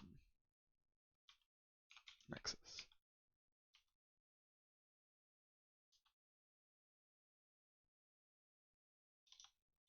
I even tried running it through a non-tiling window manager on my Arch Linux machine, and it's still broke. So something is weird. Uh, I'm big on quality and good UX. Yeah, that'll make or break a product much earlier than like micro optimizations. I think I mentioned watching Tron to you actually. Quite possibly. Quite possibly.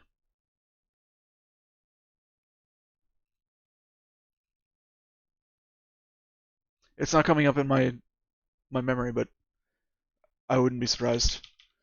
Um, we can look at the VODs. Yeah. Until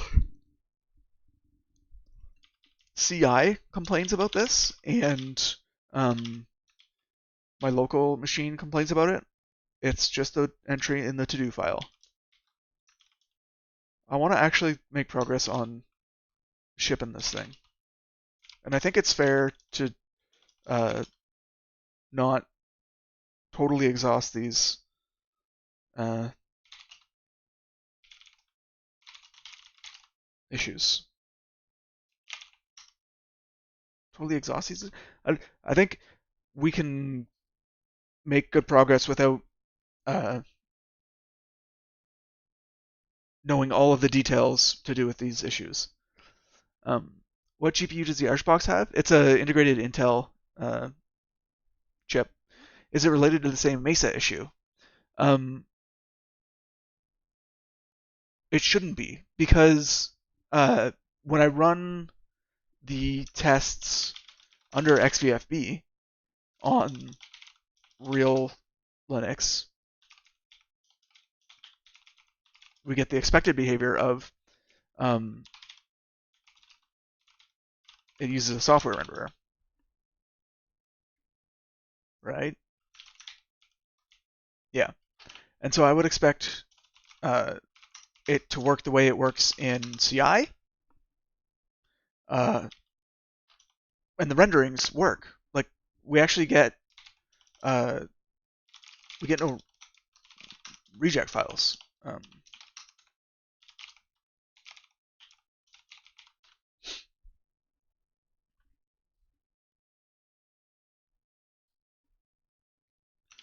So if we look closely at the failure, it's actually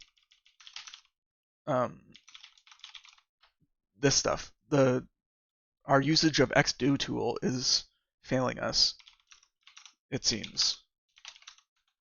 Which is weird that xdo tool is going to work on Windows Subsystem for Linux under XVFB talking to real hardware, and it's not going to work on real hardware talking to software render. We're exploring new and uncharted territory, and that's not conducive to shipping a game. But yeah, so UI start test, line 125. We're basically saying, draw a menu. Where should we click? Let's click there. Make sure we got the input event from our polling of the X server, and make sure the callback got triggered. So this would only be false if this didn't run. And this didn't run if the event didn't get dispatched.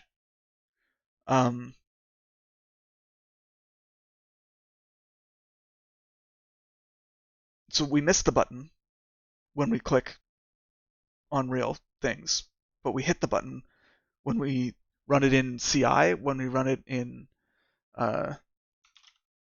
XVFB on Windows Subsystem for Linux, just not on Arch Linux.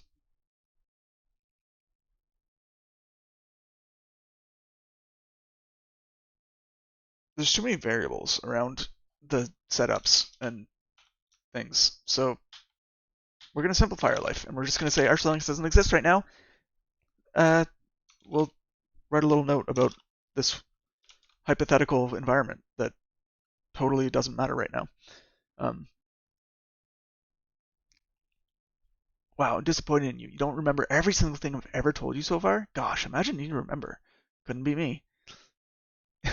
No joke, I think programming is giving me slight dementia. I forget things quite often now. Yeah. Backburner it and let your programmer's lizard brain work on it. You'll wake up tomorrow with more crazy ideas and maybe reply to your GitHub issue. Here there be dragons. But it is conducive to becoming a graybeard programming Jedi with a ton of weird obscure knowledge that will somehow come in handy later. Yeah. Somehow. Maybe. Hopefully. Uh, okay. Let's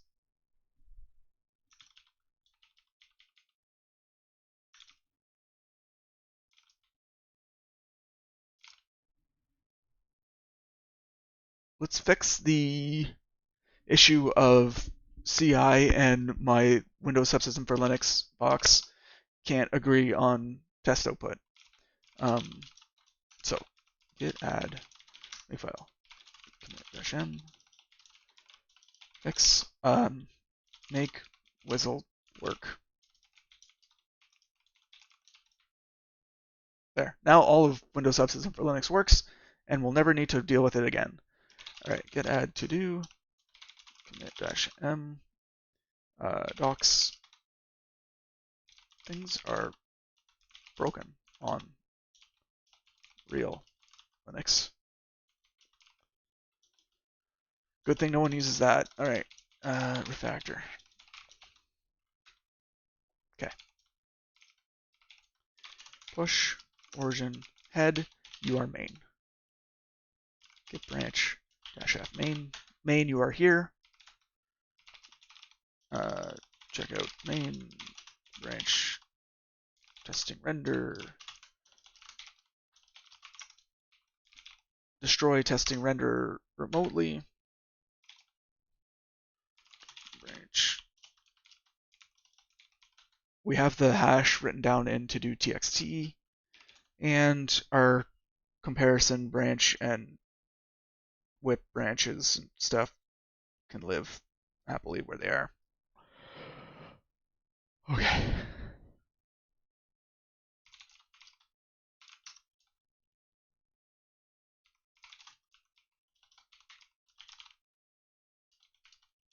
Maybe we can remove this. Yes, we can. Okay. Goodbye. And goodbye. Things are simplifying. This is easier. Okay,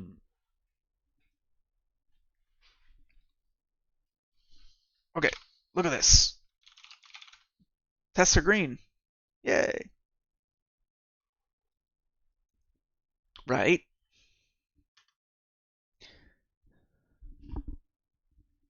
Wrong. What?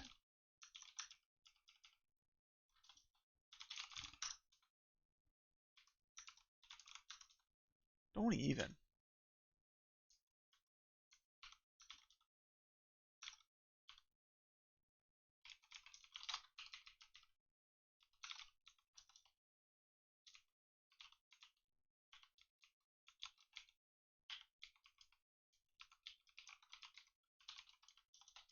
Did I spell it right?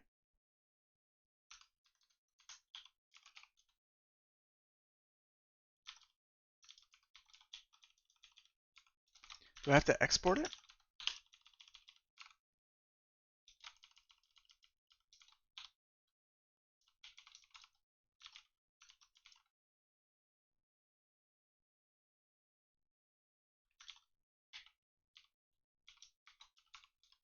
There we go.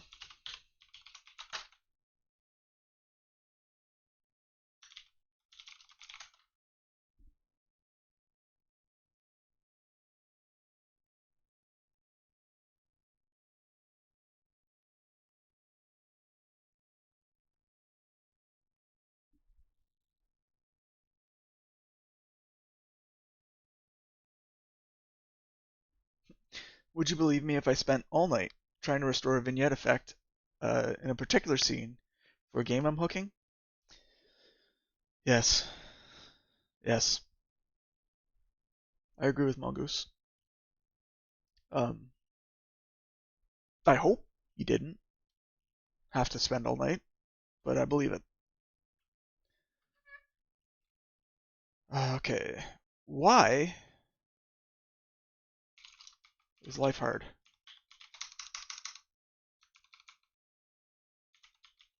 I could have sworn I ran a make test before. Maybe I was on main and not on render test. But anyways, it doesn't matter. It doesn't matter. They're green now. No, really use software.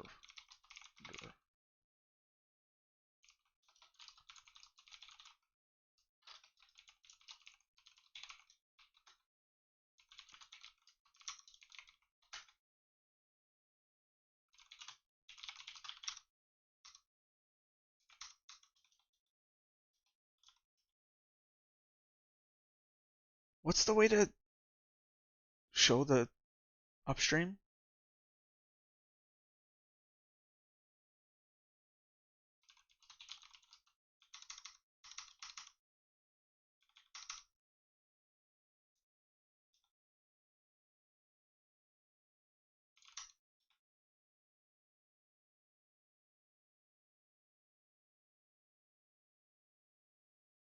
I know how to set the upstream.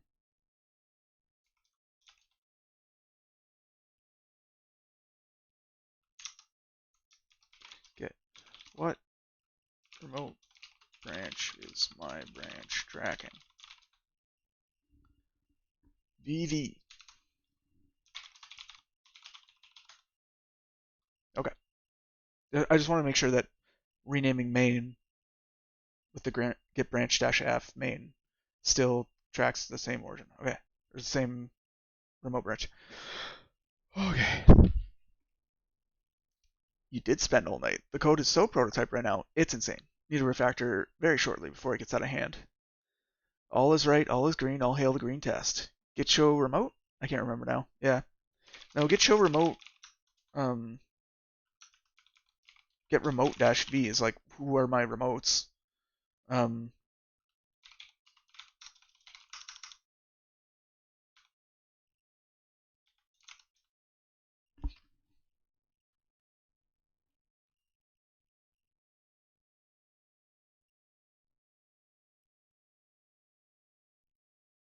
did I just list every commit on main that I've ever done?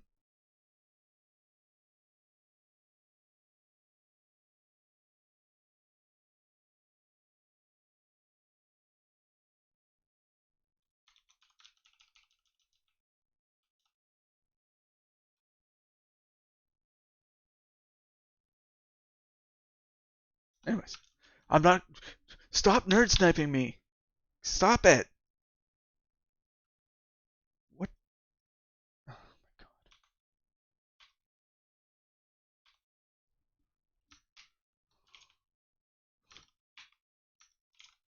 god. Okay. So we were looking for were there non-normalized colors? Um,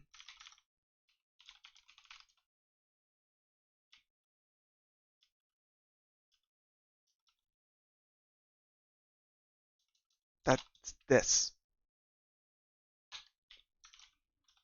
And I think we decided that uh,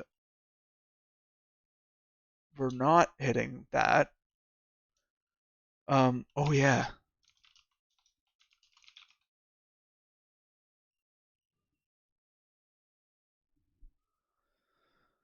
Oh yeah.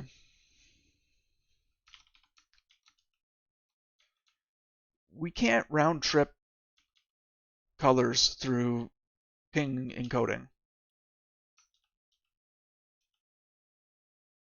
which is kind of concerning given that ping is a lossless encoding. But we're losing.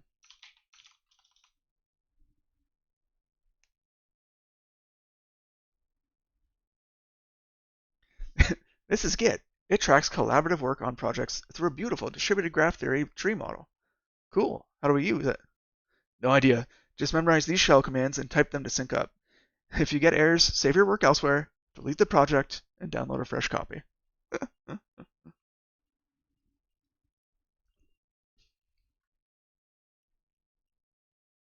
If that doesn't fix it, git.txt contains the phone number of a friend of mine who understands Git. Just wait through a few minutes of, it's really pretty simple. Just think of branches as, and eventually you'll learn the commands that will fix everything.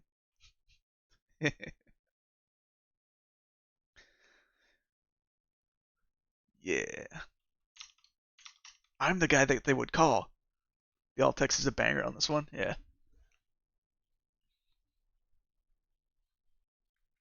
I literally at my last job we had a an intern join us and I'm like, just think of Git branches as pointers. And they were like, what? What's a pointer? And I was like, oh. Let's reach for another analogy, shall we? um, but yeah, like drawing rejection file with transparencies. How hard could it be?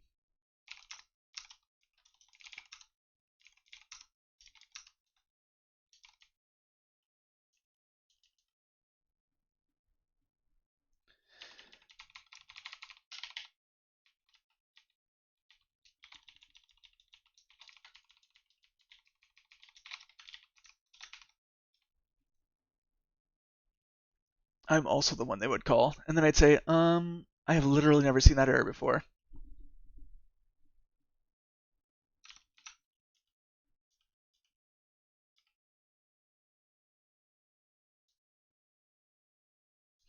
Just tell them to strace it and see if that explains it to them. You're just sending them down a rabbit hole that they'll never recover from so that they leave you alone. How do you even get PC load letter from Git? Office space, or yeah, office space quote recognized. I, my brain is so broken right now. I was like, is it office space? Is it office work? Is it office?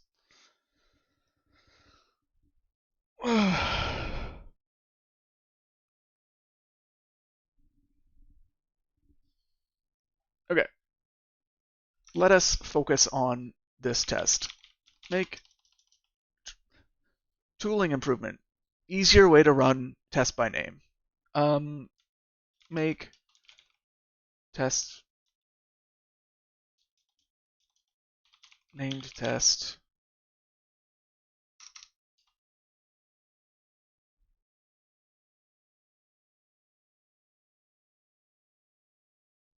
Wait, I think I just taught my fingers the wrong one. It's like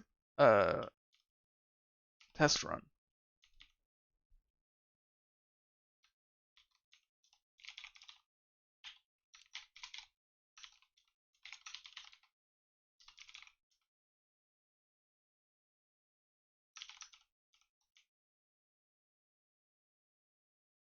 Yeah, it was just test run.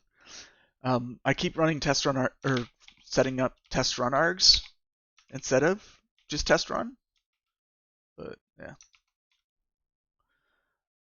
mucking around in the Linux graphical stuff will do that to you. Sauce. I used Wine before Proton made it effortless. Oh, sauce. Source. Yeah. Yeah.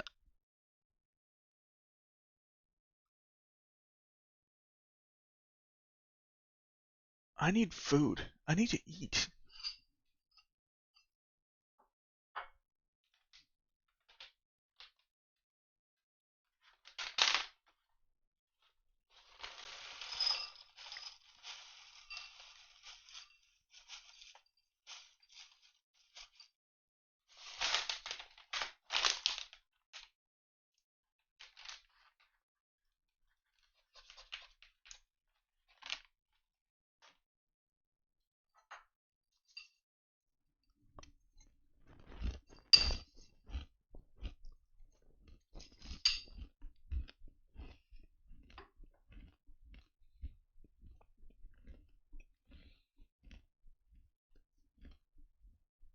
So let's run a test with a screen that's 4x4.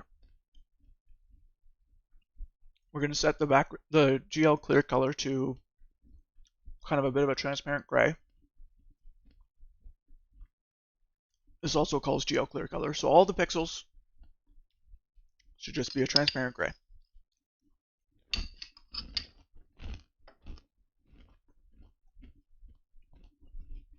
We call GL read pixels to read the data out of the frame buffer. And we say, hey, all your pixels, they better be what we expect them to be.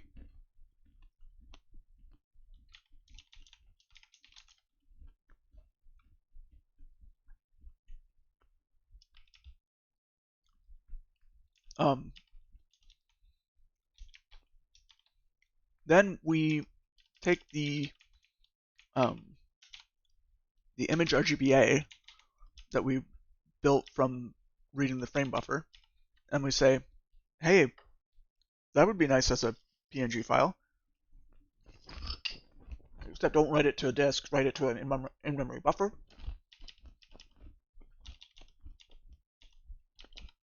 Then do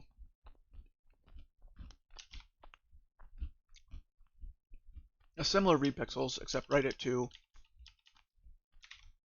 buff2 instead of returning an image directly. And, you know, when you encode a screenshot as a PNG, It should look like when you screenshot as a PNG. This works. We get here. Right?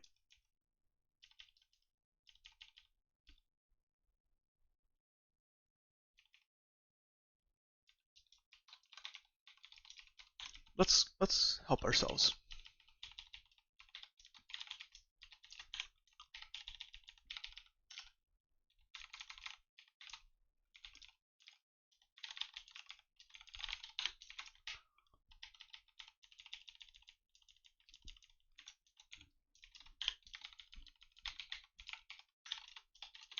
I mean, I'm not one to discriminate, but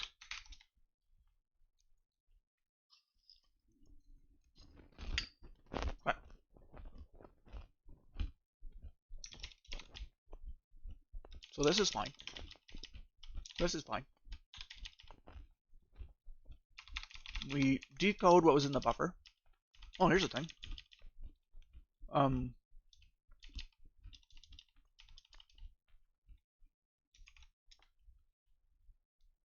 Assert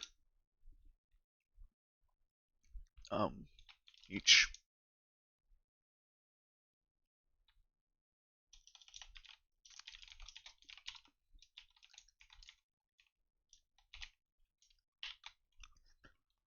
the screenshot should match pixel for pixel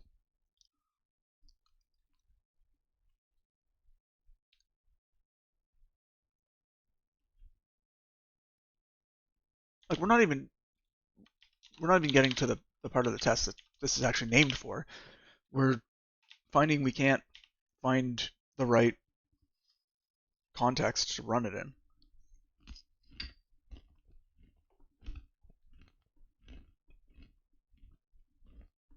Okay.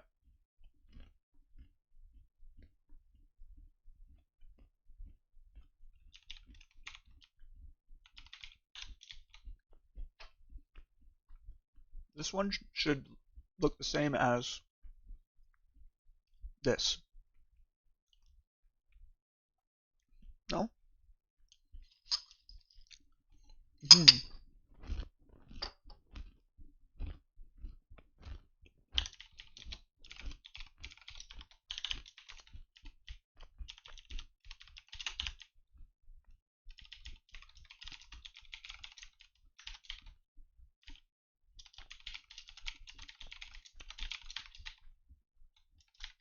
Okay.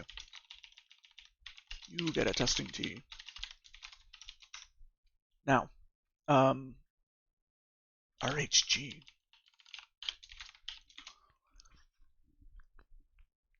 So first things first, if their width or heights are different, they don't match.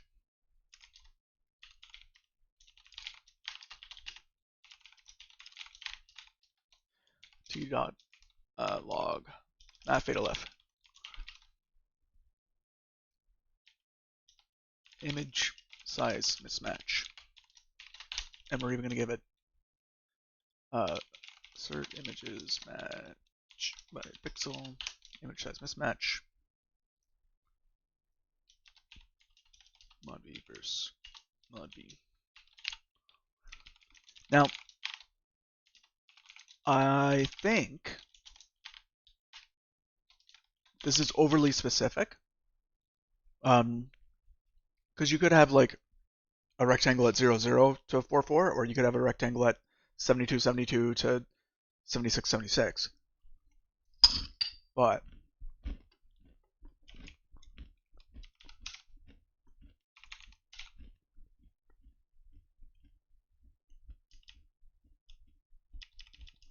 maybe we can say just dx dy has to be the same.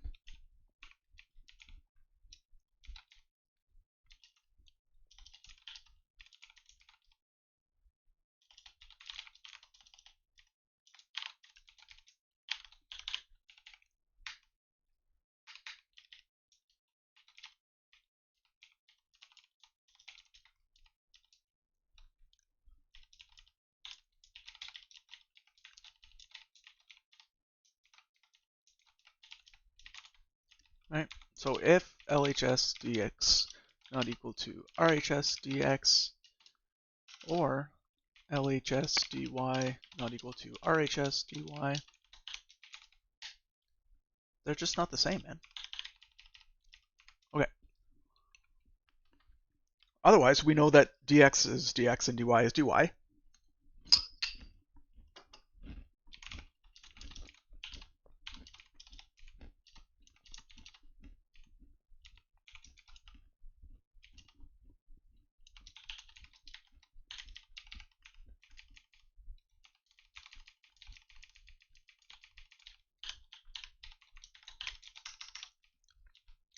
LHS color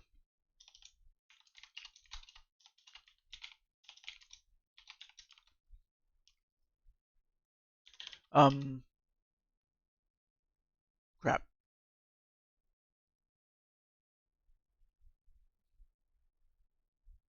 The reason we want to use image at is because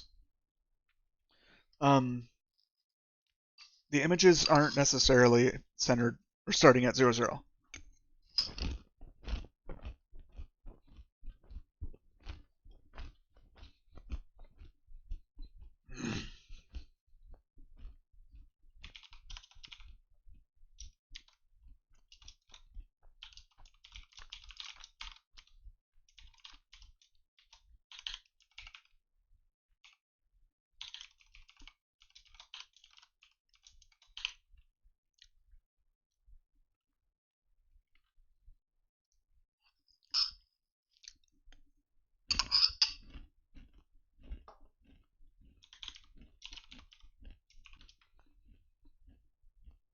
My brain not work.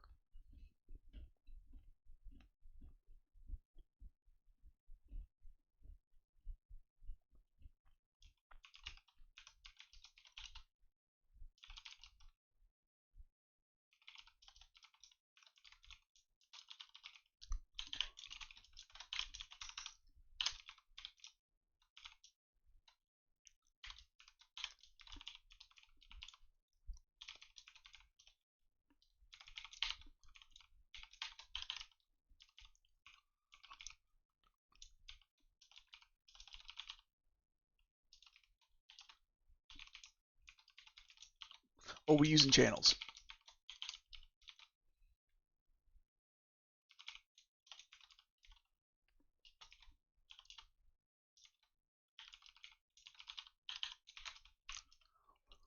If LHS pix not equal to RHS pix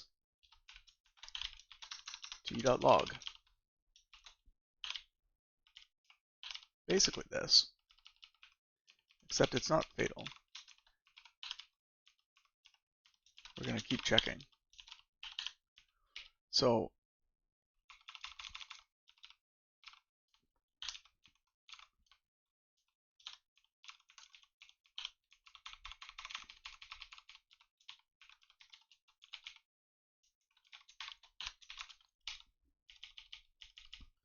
okay, all pixels is a function, and it takes an image,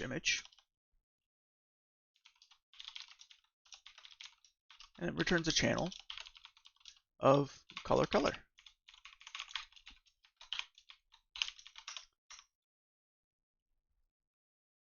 Um,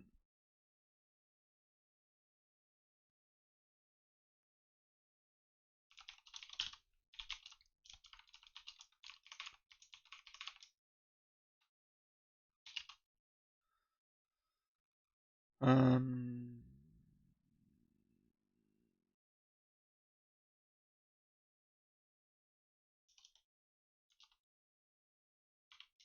don't block.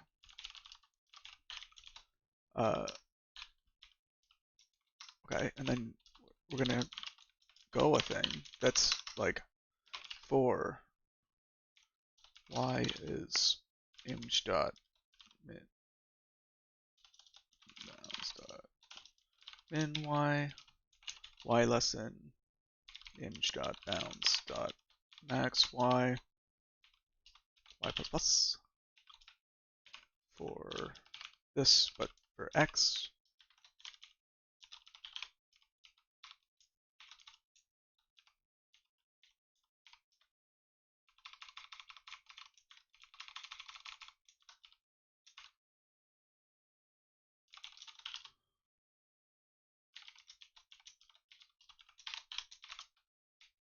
Eh.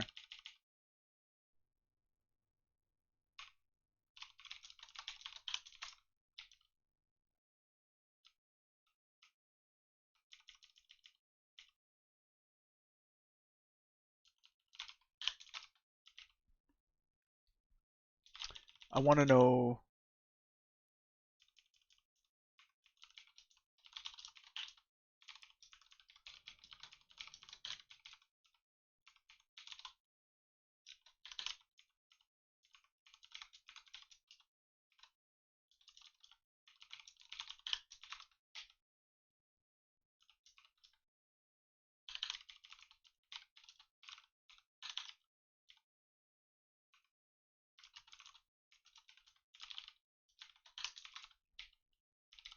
I think that's how you do that. And then it's oh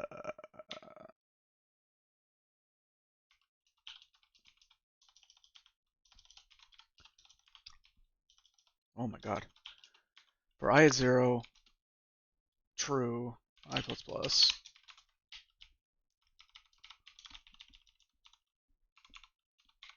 At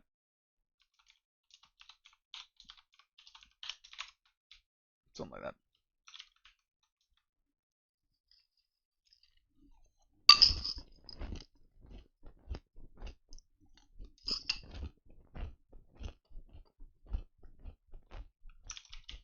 Okay.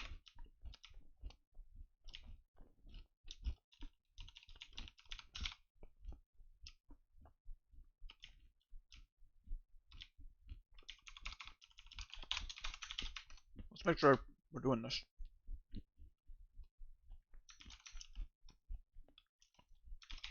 Okay, it isn't doing anything. What's going on? Oh, non-blocking read. Um, Nothing's buffered yet. Fail. Okay.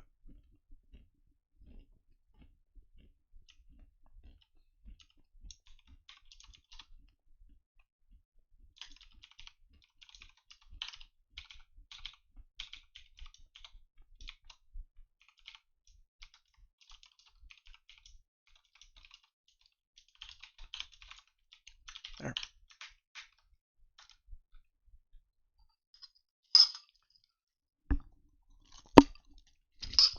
What the heck?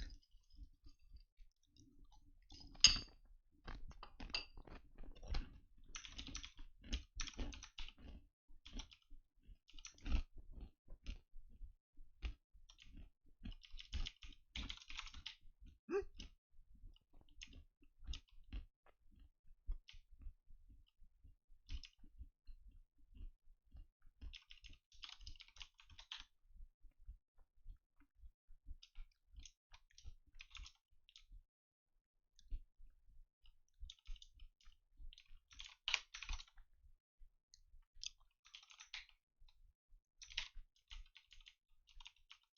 What do you mean they matched?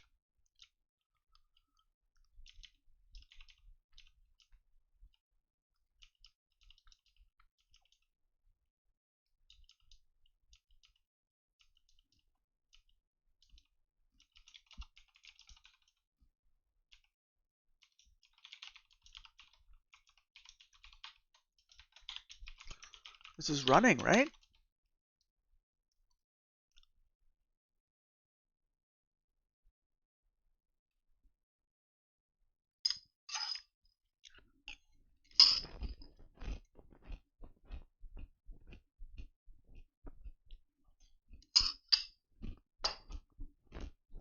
Goodness gracious.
Uh,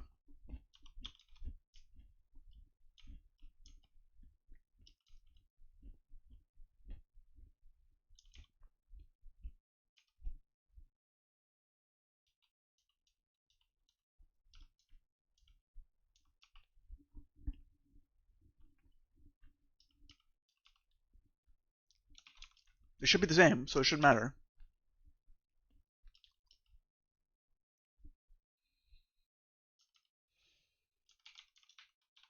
Just, if I call it, fail.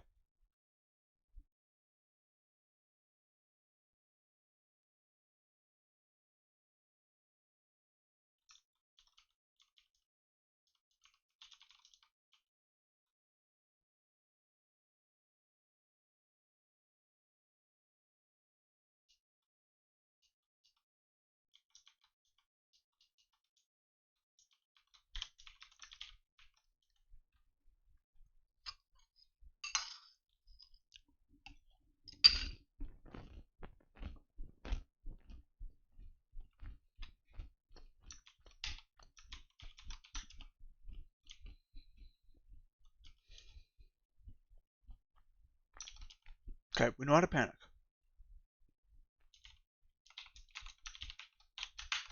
Does Fatal F not panic? No, Fatal F doesn't panic. It system go exits. Runtime.go exits.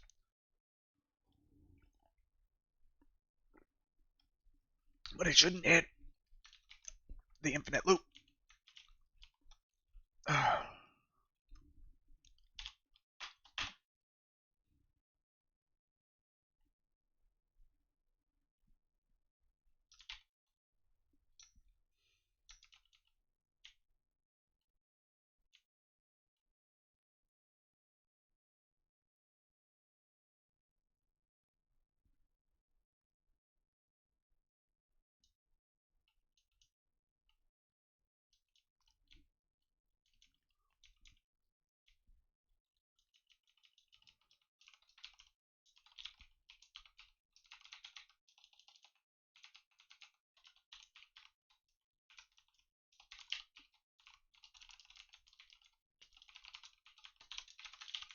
But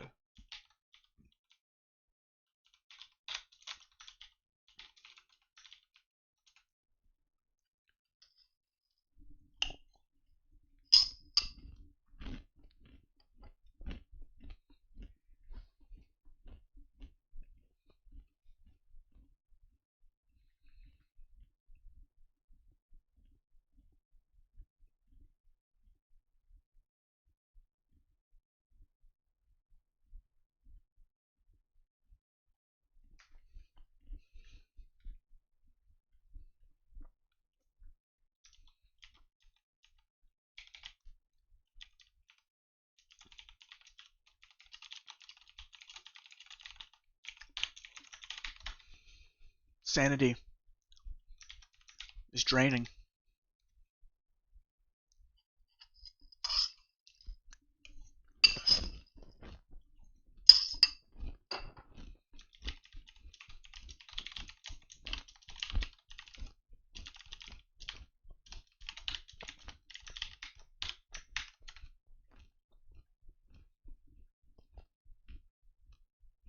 Mm-hmm.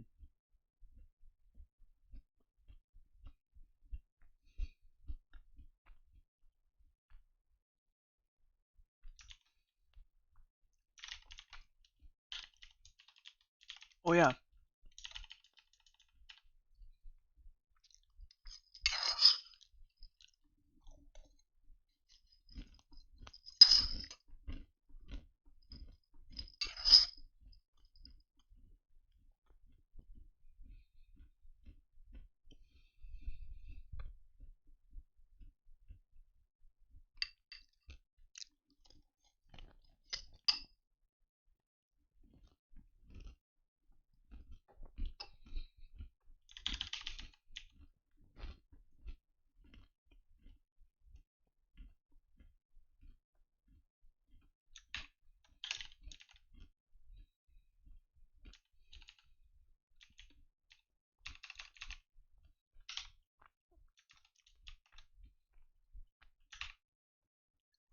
let's not get distracted by that.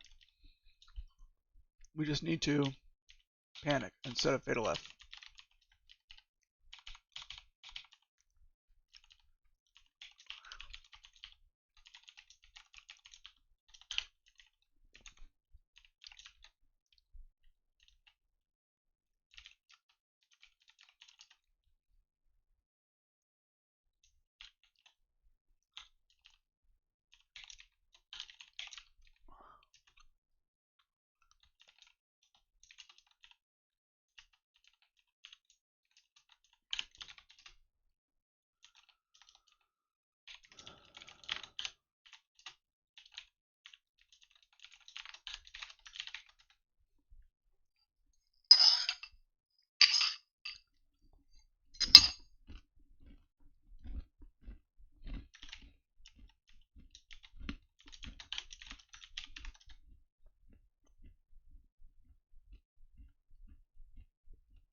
It's not a T fatal F, it's a panic.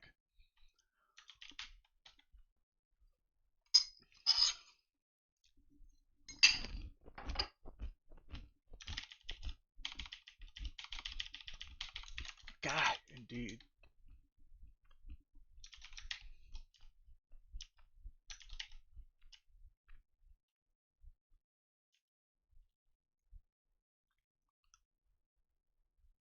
What the heck is this?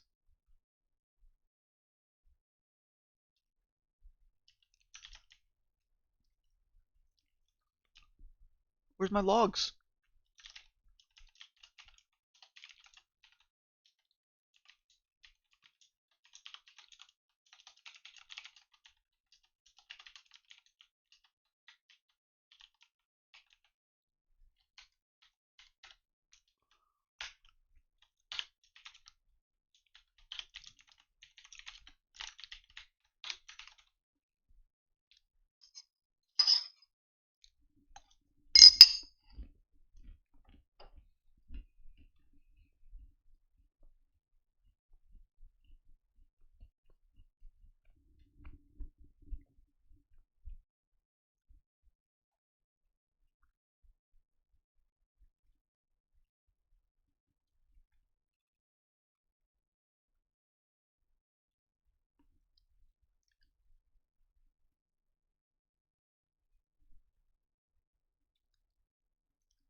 I'm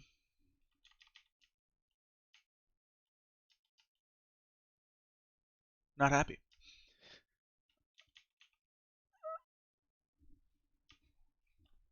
Oh!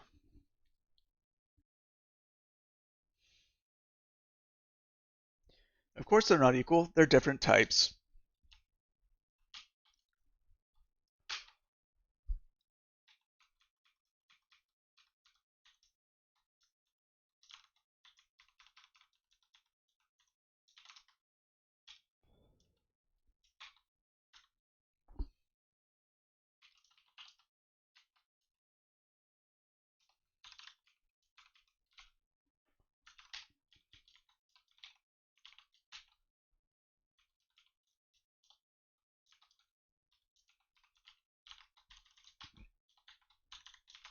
Can I do that? Nope.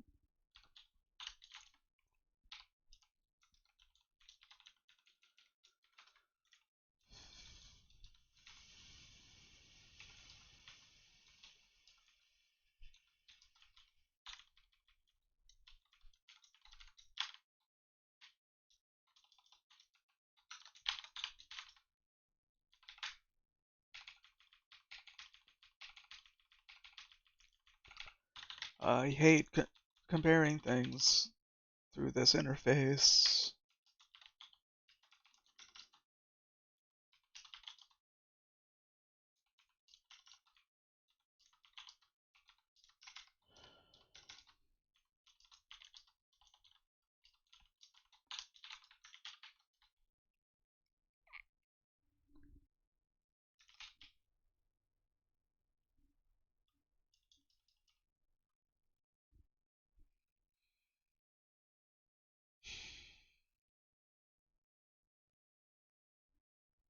Encode decode doesn't round trip.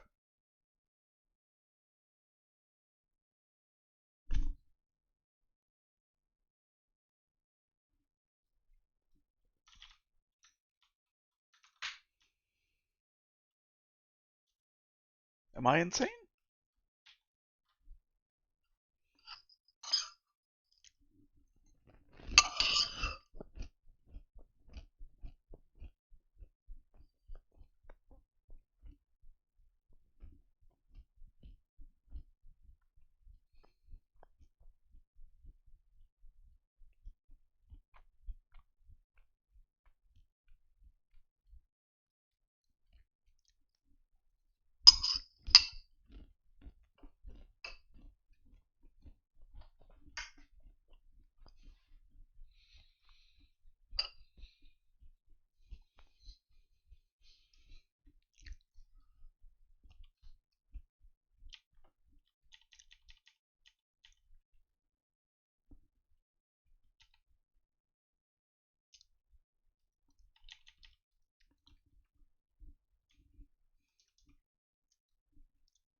Wait a minute.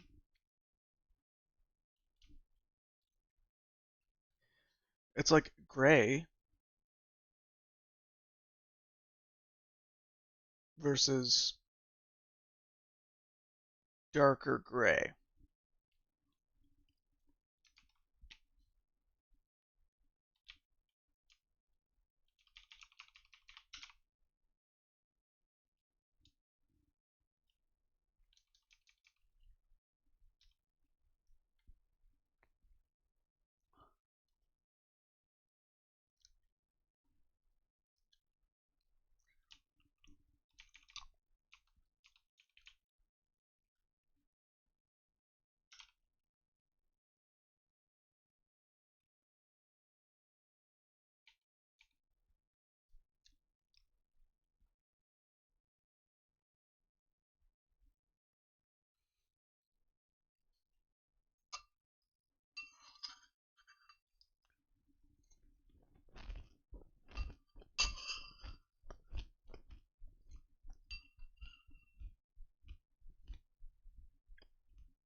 I'm having a hard time focusing. Um, I should take a break. Let's take a break. We'll play some text twist while we have a break.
This is how I can tell that I'm tired.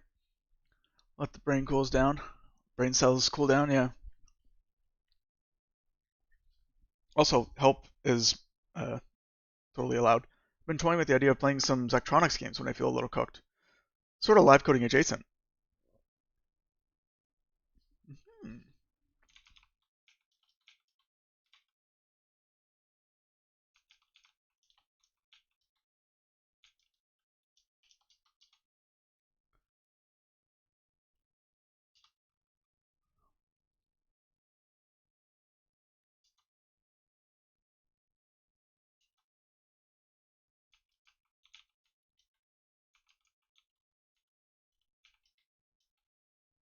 Sadism.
What do I have for Zachtronics games?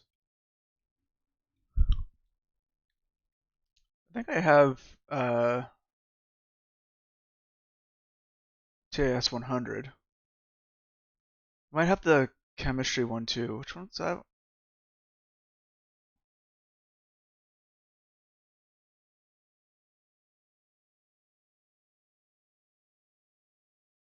Maybe there's a way to sort by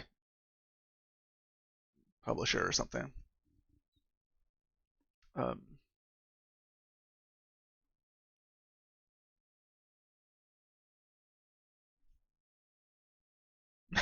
oh man, Uplink. I knew you were a man of taste.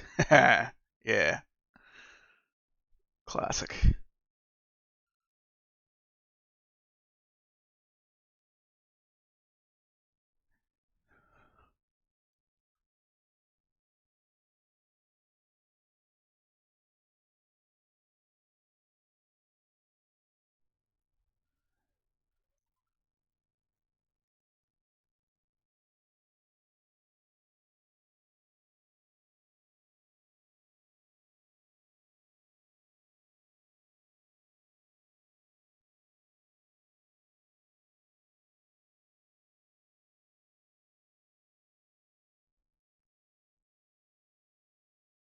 Infinifactor was Zachtronics? Space Chem. I think I have this one. I might not have it on Steam. I might have it on uh, GOG or something.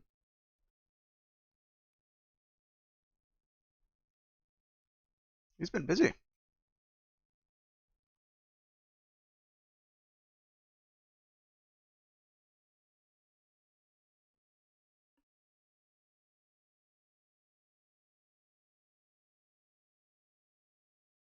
Hmm. What would be fun to play?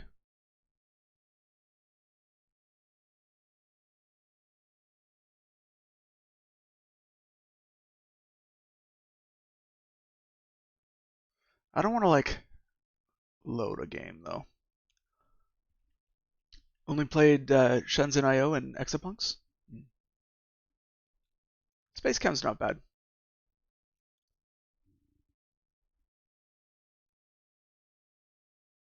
Here, let's play till round 5 or till we lose, whichever comes first. And then um, we can do the thing. You know the thing.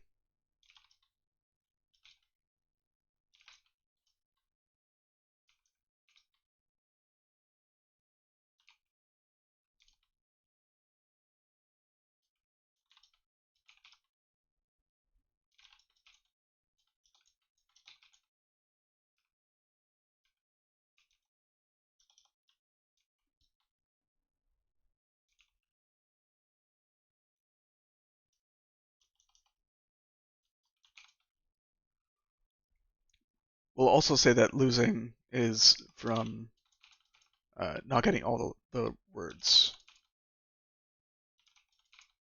Because why not?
Rebut.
Vibe is a word.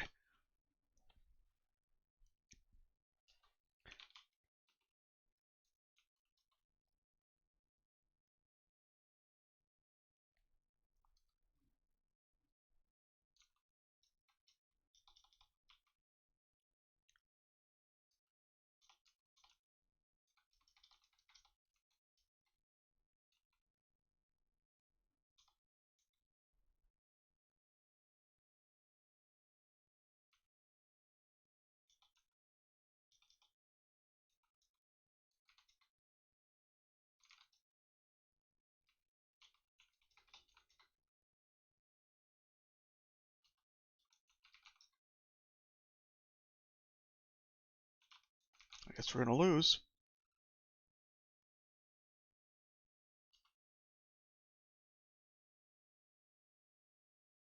Viable. Vile, veil, veal. Okay. Hey, look. CI is green. Progress. Okay, so we're seeing that when you take some bytes, pardon me, when you take a PNG, what are we seeing? We're seeing when you have a PNG, no, when you have an image RGBA of just gray, and you encode it as a ping, and then you decode it as a ping, the original and the decoded version don't match.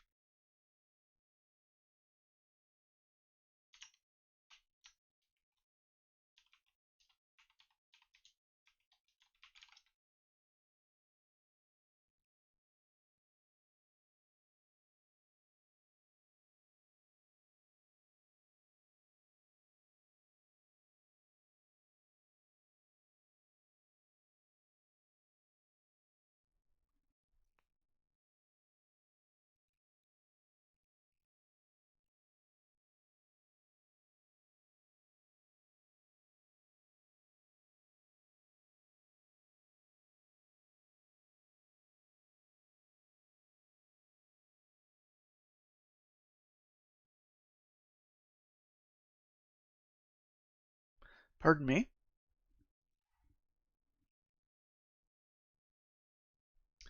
Images that are not image NRGBA might be encoded lossily.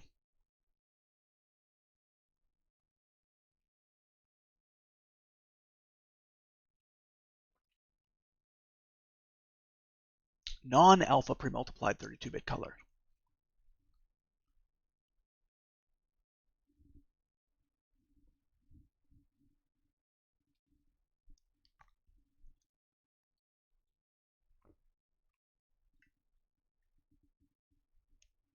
You're kidding me, right?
Oh, wow.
Oh, okay. So for each of the color components,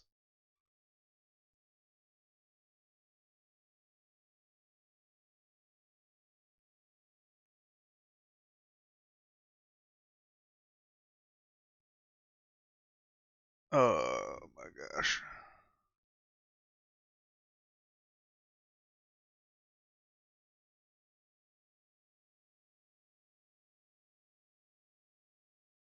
Who wrote this?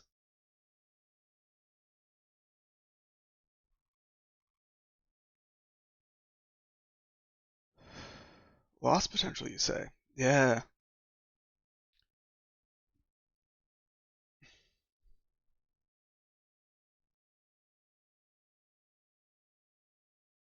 I mean, whether it's an RGBA or an NRGBA, it should just be really similar. I'm angry now.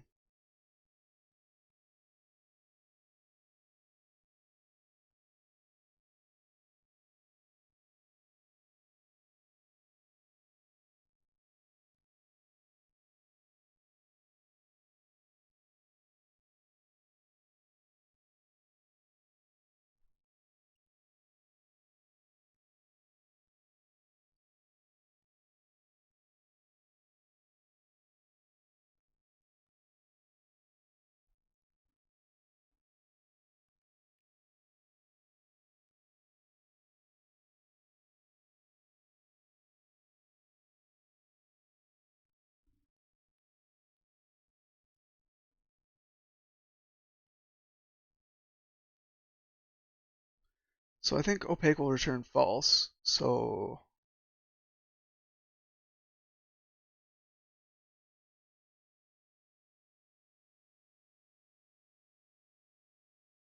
the ID does.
Okay. What we're gonna do is say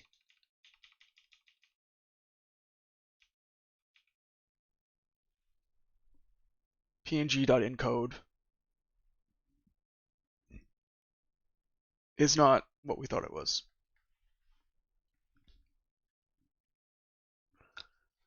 I thought if it was like a bitmap image with defined color values everywhere, we would be okay. I think the problem is like you end up encoding it as if it was just any old data. Um,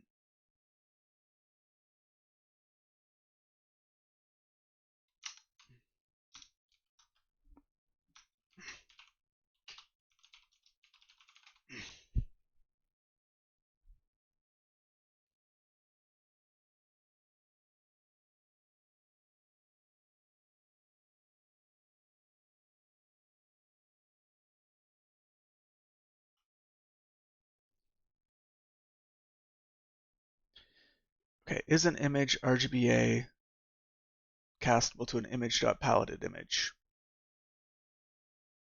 I don't think so. Don't have a good way to test it right now. What's paletted image?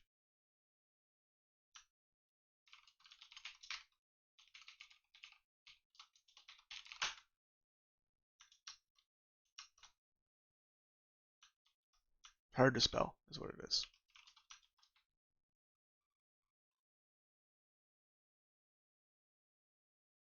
It's an interface.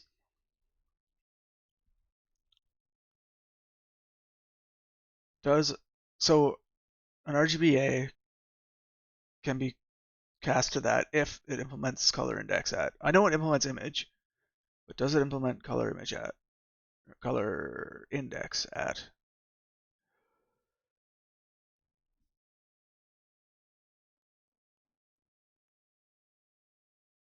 No, it does not. So PAL will be nil. The color model for an image RGBA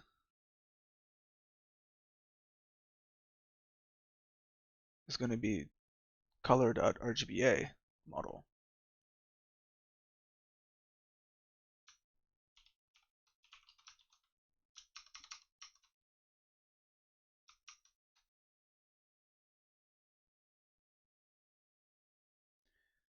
Then we ask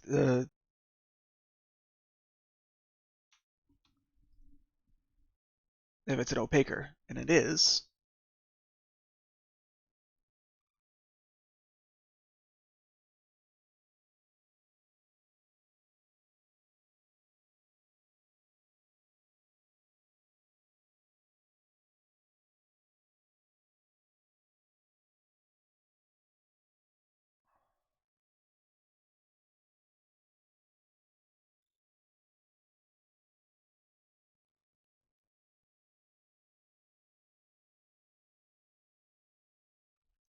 If it finds anything where the value of alpha wasn't FF, we return false. And so we're dealing with not opaque. So we're using to cat eight um,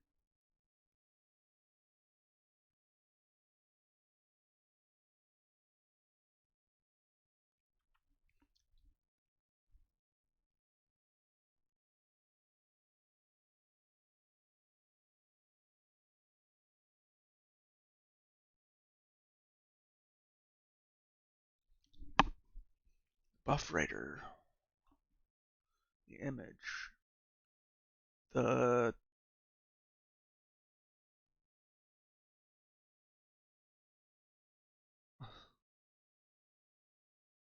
what?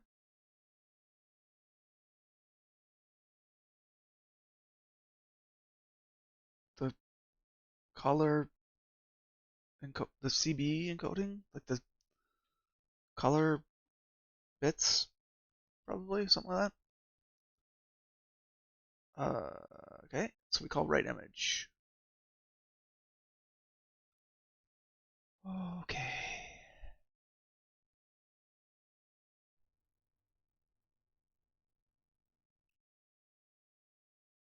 Why do I feel the sudden need to vomit? Um,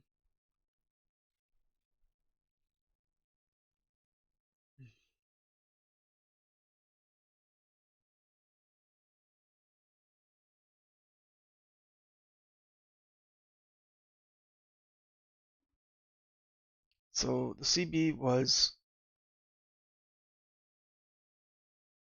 not paletted.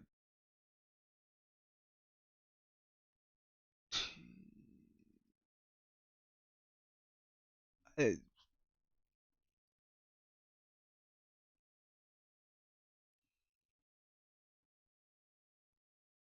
CBTC A8. Because why would it be called anything else?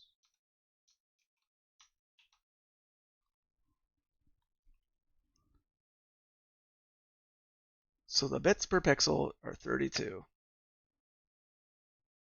Cool.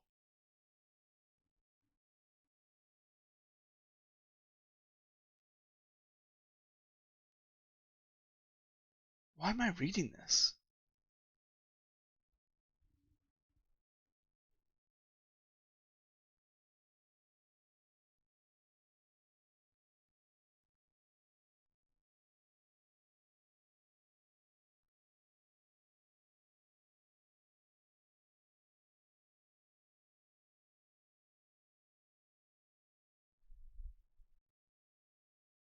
It will be nil.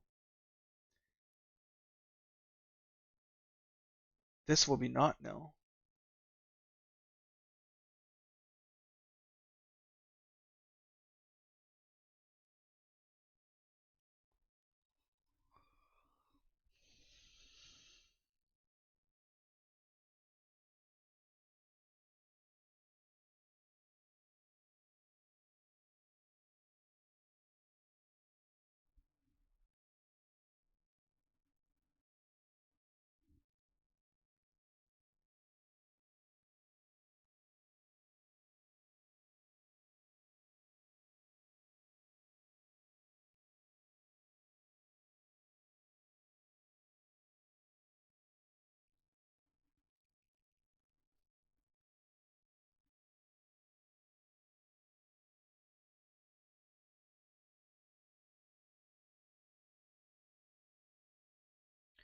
So shift by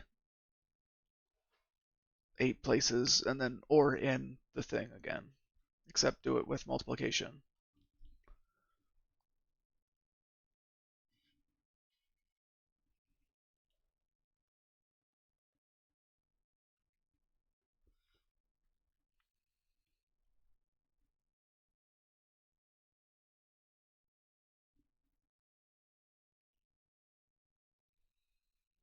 Okay, so take the red component, cast it to an uint32, multiply it by m, and divide it by a.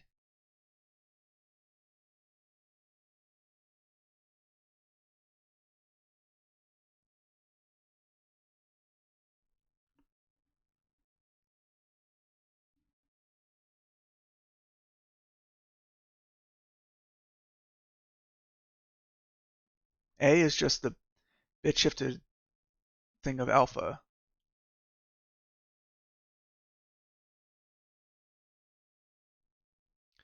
So it converts from alpha premultiplied to non-alpha premultiplied, but I bet you there's a loss.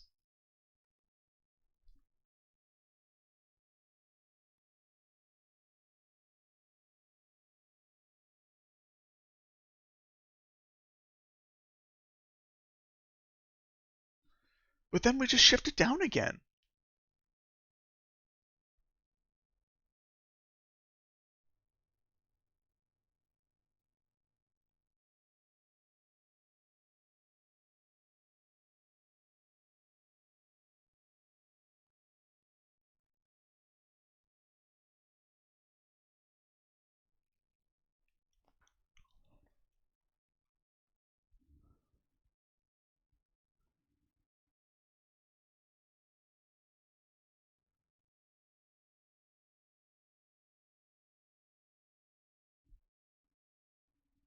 Holy smokes.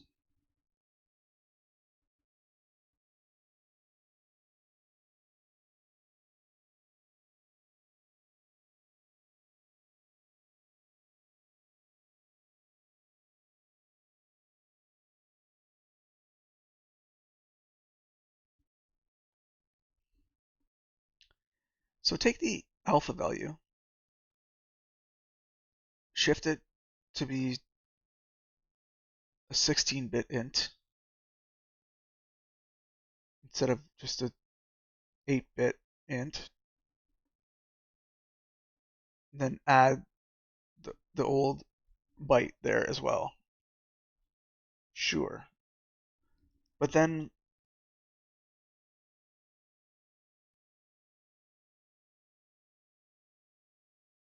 here's a question.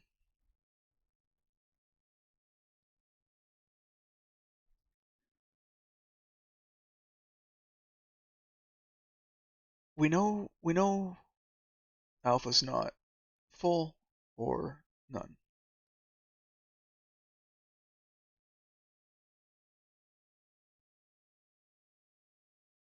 M is 101 times something. A is 101 times something.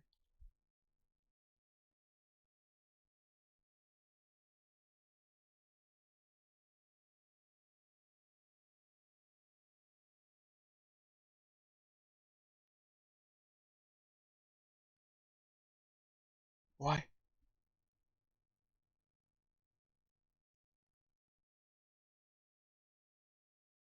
M over A is a constant.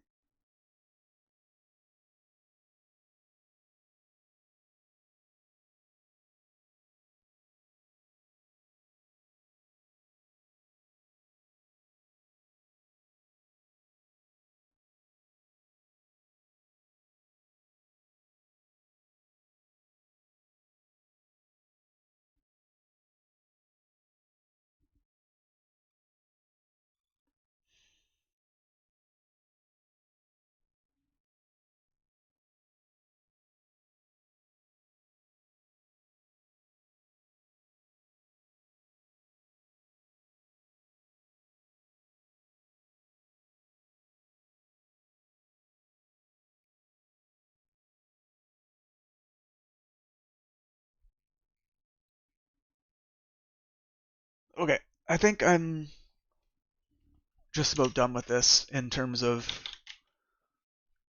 proving one way or the other. It's just the simple fact of the matter is um, we can't, we should not use png.encode to encode uh, image.rgba because png.encode only guarantees lossless encoding if given an image.n_rgba.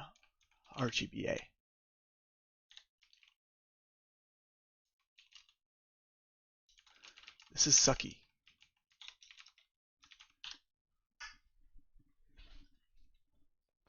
I'm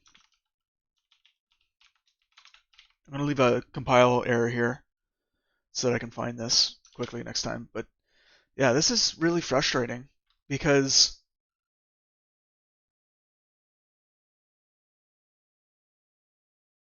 how are you supposed to know that ping encode is lossy?